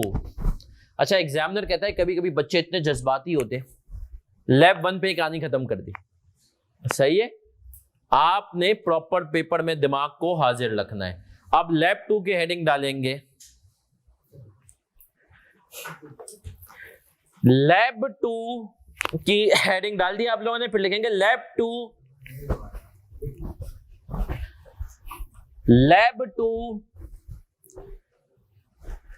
meets the criteria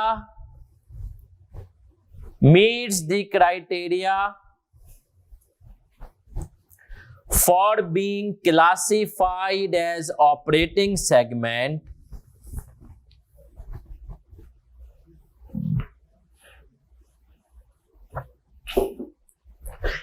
Lab 2 meets the criteria for being classified as operating segment because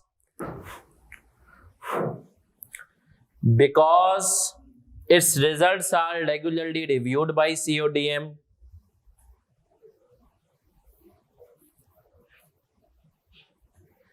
comma, it is earning revenue,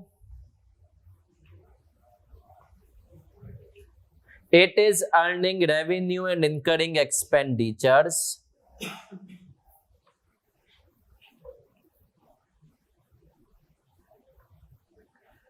and आगे लिखेंगे and in the absence of information, अब ये word भी बहुत जरूरी है, and in the absence of information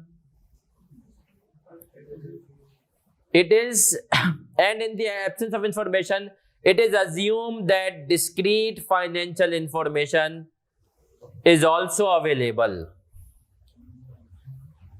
And in the absence of information, it is assumed that discrete financial information is also available. देखिए sir, दो बातें तो इसने हमें बता दी। पहली बात इसने हमें बता दी CODM इसको रेगुलरली रिव्यू करता है, वो हमने लिखा।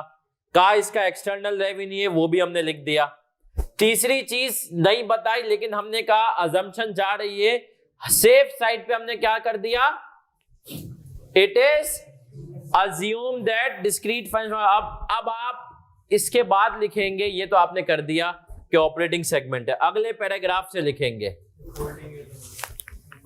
ये आपने ऑपरेटिंग सेगमेंट बता दिया। अब क्या चीज साबित करेंगे, रिपोर्टेबल सेगमेंट है, या लिखेंगे since external revenue of lab 2, ये भी सवाल में गिवन है, since external revenue of lab 2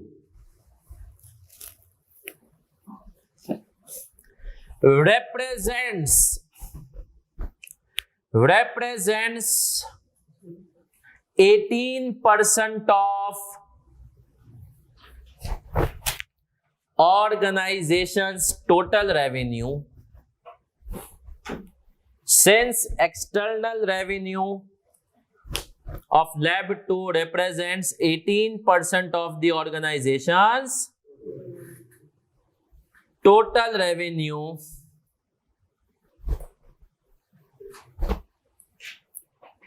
hence it is also a reportable segment.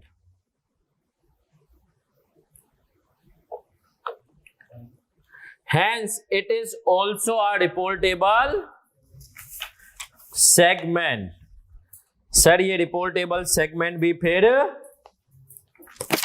होगा। चले सर, क्या मैं यहां तक क्लियर हूं? नहीं, बस ब्रेक नहीं, एमसीक्यूज करेंगे, कुछ थोड़ी सी थ्योरी पढ़ेंगे फिर ऑफ कर देंगे, टेंशन ना लें बस। चले सर, इस दफा मैंने कोशिश की क्लासों को बनाए बगैर ब्रेक के और नमाजों के ब्रेक के टाइम तक आपको कर दें ऑफ, है ना सर, ताकि आपकी जिंदगी हो जाए गुलजार। सर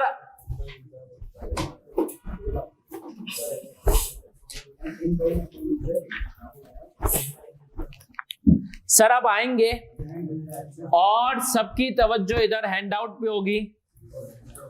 आपको स्टैंडर्ड ने अब बड़े गौर से सुनना, अभी हम स्टैंडर्ड की थ्योरी भी पढ़ेंगे, उससे पहले सुनना। स्टैंडर्ड कहता है कि भाई वो चीज शो करोगे शेयर होल्डर को डिस्क्लोजर में जो तुम सीओडीएम को शो करते हो, ठीक है।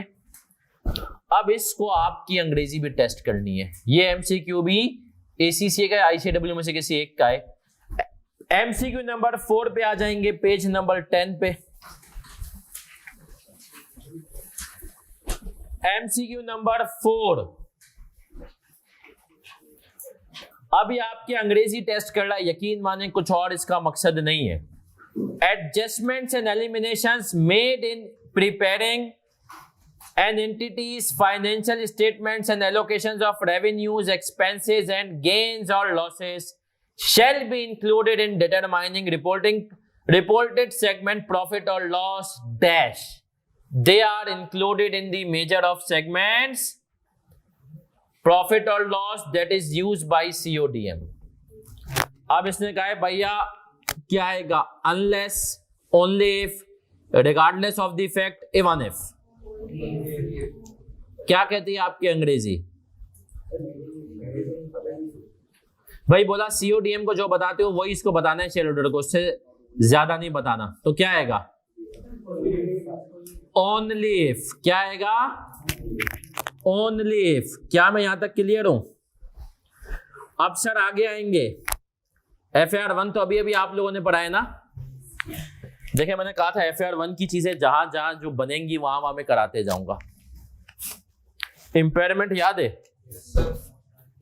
इम्पेयरमेंट 1 वर्ड में क्या सब बताया था, क्या होता है? एसेट की बेनिफिट देने की सलाहियत में। ये एसी केनिस की बुक में 45,000 का आ रहा है, आप बेचेंगे 35 का बिकेगा। आपने कहा अगर इस्तेमाल करूंगा तो 40 का बेनिफिट देगा, तो ये एसी कभी भी आपको पूरा बेनिफिट 45 का तो दे ही नहीं सकता, मैक्सिमम कितने का देगा? 40 का। तो 5,000 से क्या हो गया? एसेट इम्पेयर हो गया। तो इम्पेयरमेंट क्या होती है? एसेट की। सर इम्पेयरमेंट होती कब है? जब कैरिंग अमाउंट किससे ज्यादा होती है? सर जब carrying amount is greater than recoverable amount, carrying amount is greater than recoverable amount। और recoverable amount क्या होता है? Higher of of fair value less and value in use, ऐसा ही है सर। ये कॉन्सेप्ट क्यों पढ़ा रहे हैं सर? इंपेयरमेंट हो सकती है, सेगमेंट वाइज भी तो हो सकती है ना। तो आए सर, एक छोटा सा एमसीक्यू एसीसीए में हमें मिला, हमने देख लिया है, पढ़ते हैं।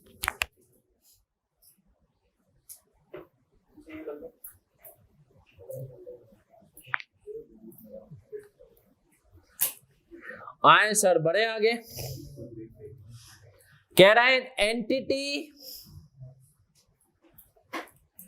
एन एंटिटी 6 पे आ जाए पहले। An entity X has two reportable segments A and the carrying amount of X non current asset is out of which 500 is allocated to A and the rest is allocated to recoverable amount of A's non-current asset is 520 and B is 650. What amount of impairment loss should the entity report on?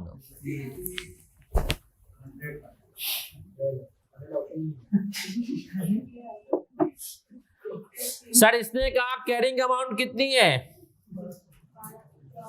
1200 और 500 और 700। अच्छा, आप मुझे मासूमाना सवाल है ये बताएं, इसी एमसीक्यू में इंपेयरमेंट ए हो रहा है या बी हो रहा है? भाई इसने कहा देखें, कैरिंग अमाउंट की अगर बात करें ए बी और टोटल, इसने कहा कैरिंग अमाउंट कितनी है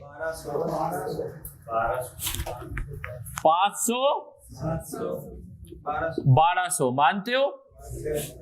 फिर इसने कहा कि भैया रिकवरेबल अमाउंट इसका बता दिया कितना है 520। इसका मतलब है भैया ये तो इम्पेयर नहीं हो रहा है ना, ये इम्पेयर नहीं हो रहा तो ये तो 500 पे ही रहेगा। इसका हमें नहीं बताया, लेकिन हमें ये बता दिया टोटल कितने का हो गया आपका अमाउंट। इसका हो गया, हमने कहा 50। कितने की इंपेयरमेंट आ रही है? अच्छा, बी का भी बता, बी का कितना है 650। तो इसका मतलब है कि सर इसकी इंपेयरमेंट कितने की आ गई 50। तो हमने कहा ए इंपेयर नहीं हो रहा, बी इंपेयर हो रहा है कितने से? तो सर इंपेयरमेंट इसके साथ आ सकता है? हाँ, इस किस्म का आ सकता है कि सेगमेंट वाइज तुम्हें पूछ ले एमसीक्यू में कि बता दो क्या इंपेयरमेंट है और क्या इंपेयरमेंट। 650 है, 650 है।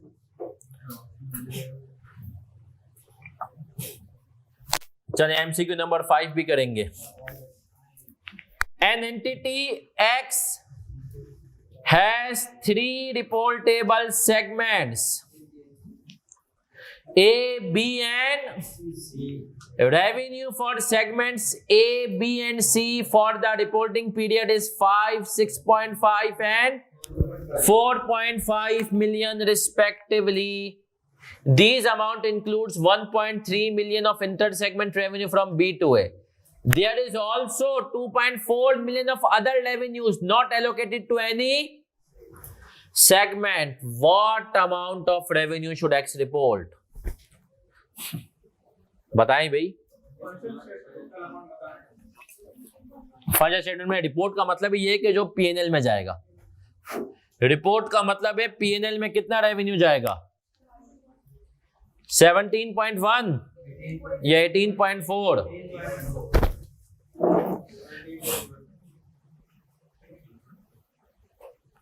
इसने कहा भाई देखो ए बी सी और एक ऐसा रेवेन्यू है जो कि किसी सेगमेंट का रेवेन्यू नहीं है।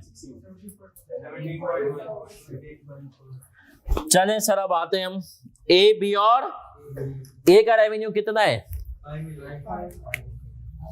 ये 6 था, ये 5 है ना एमसीक्यू। भाई ए का रेवेन्यू कितना है 5, 6.5 और 4.5। सर इंटर सेगमेंट रेवेन्यू क्या करूंगा, कितना है और ऐड क्या कर दूंगा, अदर रेवेन्यू 2 तो टोटल कितना हो गया भाई। सर ऐसा हो सकता है कि रिपोर्टेबल सेगमेंट्स और उसके अलावा भी कोई रेवेन्यू, बिल्कुल हो सकता है भाई। मैंने कहा ना कि कंपनी ने रेवेन्यू कमा रही है किससे, चर्बी की सेल से, मीट वन, गाय की खाल से, इन सब चीजों से, लेकिन उसकी डिस्क्रीट फंक्शन इंफॉर्मेशन मेंटेन नहीं करती, तो उसको हमने कहा ऑपरेटिंग सेगमेंट नहीं कहेंगे। बट रेवेन्यू तो होगा ना कंपनी का भाई, कि कंपनी रेवेन्यू तो कमा रही है, जनरेट कर रही है। तो इसका सही जवाब क्या है, बीटा। ऐसा ही है। चले सर बढ़े आगे। अच्छा एक थ्योरी पढ़ लेते हैं, आ जाओ थ्योरी पढ़ लेते हैं, थ्योरी। बस ये थ्योरी पढ़ के पक्का ऑफ करेंगे।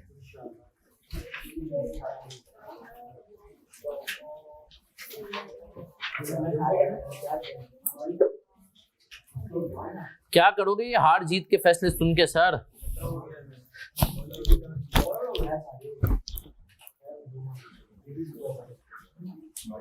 बस बेटा ये आखिरी कुछ थ्योरी है डिस्क्लोजर के बारे में, वो पढ़ेंगे अब। सर देखिए एक तो हमने डिस्क्लोजर बना लिया, लेकिन डिस्क्लोजर ये मिनिमम हमने जो बनाए, इससे ज्यादा भी हो सकते हैं, यूजुअली होते नहीं है, लेकिन मैं आपको एमसीक्यूज के लिए पढ़वा रहा हूं।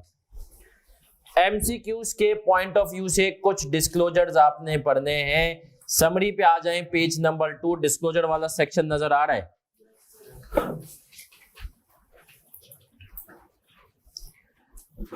अब सर याद रखें डिस्क्लोजर में एक बुनियादी बात, स्टैंडर्ड कहता है जो सीओडीएम को बताते हो ना वही बताओ, सही है? उससे कुछ ज्यादा बताने की जरूरत, हाँ कम थोड़ा बहुत हम कर सकते हैं यहां पर, लेकिन ज्यादा नहीं बताना। सीओडीएम को अगर जो चीज नहीं बताते उसको आगे यहां पर भी नहीं बताओ। कह रहा है major disclosures include an entity shall report a measure of profit or loss and total for each reportable segment only if, जब ये एमसीक्यू भी आया था, this information is regularly provided to, sir अगर उसको नहीं बताते तो नहीं बताओ। फिर आते हैं other disclosures are required regarding each reportable segment if specific amounts are reported to CODM। ये तो आपने अमाउंट्स के बारे में बता दिया, ये काम करने। अब इसके अलावा भाई आपने एग्रीगेट अगर किसी को किया है, वो किस बेसिस पर किया है, ये सिर्फ डिस्क्लोजर रिक्वायरमेंट के तौर पे हम पढ़ रहे हैं। ये पेपर में आपसे नहीं आएगा क्योंकि इसका टेस्टिंग लेवल क्या है, इसके ऊपर मैक्सिमम कितने आ सकते हैं। तो सर अगर 8 मार्क्स के लिए 2 डिस्क्लोजर बना देगा तो भी बहुत है। बाकी के ऊपर अगर ये जाएगा तो आईकेएफ को भी पता है कि यार, लेकिन हाँ एमसीक्यू में दे सकता है कि बताओ इनमें से कौन सी डिस्क्लोजर रिक्वायरमेंट। तो डिस्क्लोजर वाले कॉलम के ऊपर लिख दो लास्ट डे रीडिंग मटेरियल, आखिरी दिन सिर्फ आपको इसको एक दफा पढ़ लेना है।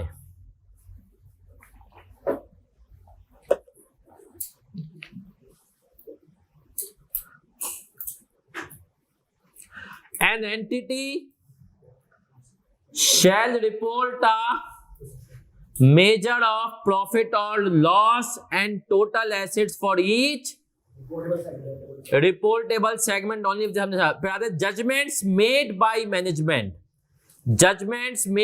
management for the purpose of aggregation of operating segments। Management ने क्या जजमेंट्स बनाई हैं भाई? साबुन और शैम्पू की जजमेंट बनाई है कि एक ही तरह का इस्तेमाल है। Description of the operating segments that have been aggregated, economic indicators considered in determining that segment share। बताओ भाई ये एक जैसे कैरेक्टरिस्टिक्स हैं, इस वजह से मतलब बेसिकली बेसिस बता दो क्यों एग्रीगेट किए।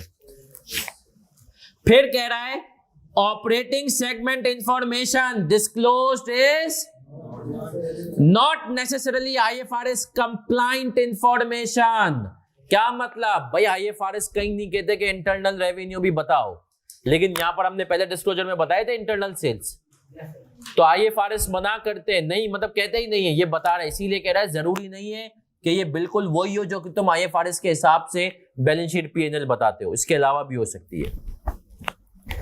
As it is based on amounts reported internally. फिर कह रहा है operating segment information disclosed must be reconciled IFRS amount disclose in financial, जो हमने पढ़ा था, है ना, दूसरा डिस्क्लोजर बनाया। फिर कह रहा है entity reports the following geographical information. Geographical मतलब क्या है? एरिया। अगर एक कंपनी है जो कि एक शहर से ज्यादा बेचती है पाकिस्तान में ही, अब वो सिंध में भी बेचती है, पंजाब में, तो बोले यार ये सब चीजें भी बताओ अगर अवेलेबल है। क्या? Revenue from external customers both attributed to entity's country of domicile and attributed to all foreign countries. आजकल एक खाने पीने की जगह की बड़ी मार्केटिंग चल रही है कि 6 मुल्कों में है, वो कौन सी है? स्टूडेंट बिरयानी, है ना सर। अब सपोज करें स्टूडेंट बिरयानी अगर कंपनी होती तो वो बताती कि पाकिस्तान से इतना रेवेन्यू है, यूएई से इतना है, ऑस्ट्रेलिया से इतना है, सऊदीया से इतना है, अमेरिका से इतना है, ठीक है। फिर non current assets except financial instruments, IFRS 9 में पढ़ेंगे, डेफर्ड टैक्स, पोस्ट बेनिफिट, ये सब, मतलब जो नॉर्मल पीपी और वगैरह। Located both in entity's country of domicile and in foreign.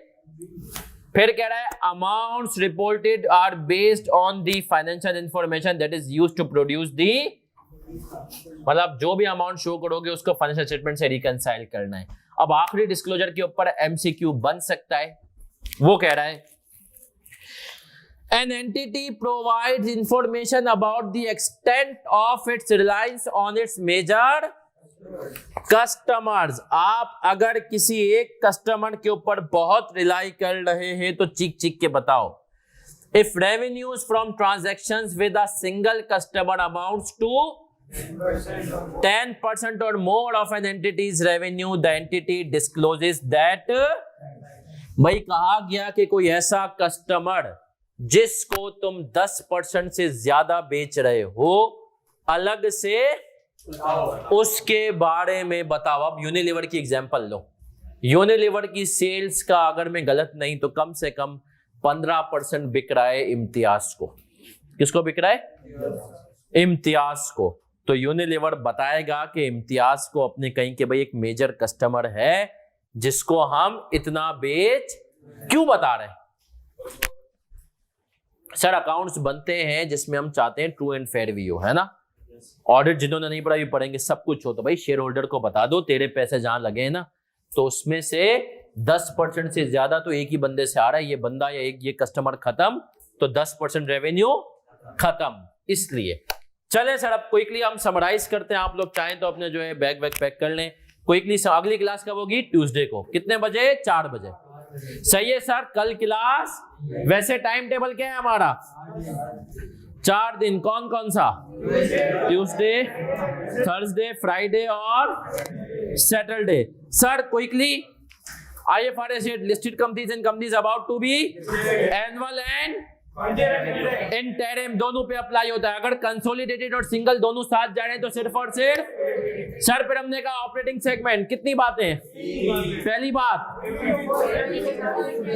Sir हमने कहा कि उसका अंदर एबिलिटी हो कमाने की और खर्च करने की, बेशक अभी कमा ना रहा हो एबिलिटी। दूसरा CODM रेगुलरली। तीसरा डिस्क्रीट। अगर एक भी बात पूरी नहीं तो भाई ऑपरेटिंग सेगमेंट ही।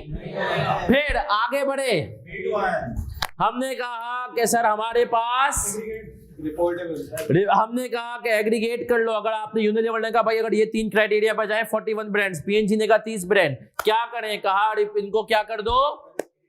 एग्रीगेट। अच्छा भाई किस बेसिस पे करें? 5 नेचर सेम हो, प्रोडक्शन प्रोसेस सेम हो, टाइप और class of distribution channel, regulatory environment. अगर हमने कहा 5 सेम है तो इनका एक हिंट भी दे सकता है, सिमिलर इकोनॉमिक। एग्रीगेट कर लो। यूनिलीवर ने कहा 3 रिपोर्ट कर दे। नहीं, क्यों? रिपोर्टेबल सेगमेंट का क्राइटेरिया मीट करवाओ। रिपोर्टेबल के लिए 3 रेवेन्यू क्या होना चाहिए? 10% ऑफ ऑल सेगमेंट। दूसरा 10% और मोर ऑफ ऑल सेगमेंट। तीसरा sum of profit sum of loss higher का 10%। अगर ये तीनों भी कर लिया लेकिन फिर भी रिपोर्टेबल सेगमेंट 75% नहीं बन रहे एक्सटर्नल सेल्स का, तो क्या करेंगे? Wild card entry. किसी भी एक सेगमेंट को लोगे और उसको ऐड कर दोगे और फिर चेक करोगे 75% बन रहा है तो ठीक है, अगर नहीं बन रहा तो और, क्योंकि कॉन्सेप्ट क्या है, जिनको रिपोर्टेबल कह रहे हो भाई वो कम से कम 75% होने चाहिए सर, फिर और आगे बढ़े। और हमने डिस्क्लोजर देखा, पहला डिस्क्लोजर सिंपल, रिपोर्टेबल को अलग अलग बताओ, अदर्स को एक साथ बता दो, उनका रेवेन्यू, उनके एक्सपेंसेस, उनका ऑपरेटिंग प्रॉफिट, एसेट्स और रेवेन्यू को तोड़ के बताओ यहाँ पर इंटरनल। दूसरे में रिकंसाइल कर दो किसके साथ, दो इजाफी कॉलम, अदर एडजस्टमेंट्स और इंट्रा सेगमेंट। हमने कहा जो रेवेन्यूज एक्सपेंसेस होंगे, हम मिलेंगे इंशाल्लाह ट्यूसडे को। अपना ख्याल रखिएगा, दुआओं में। कल एमएफए की पहली क्लास है कि इसमें सर तरह की, तो वो टाइम टेबल देख लीजिएगा आप लोग इंशाल्लाह। सर तलाश शाहिद की। ओके बच्चा, अल्लाह हाफिज।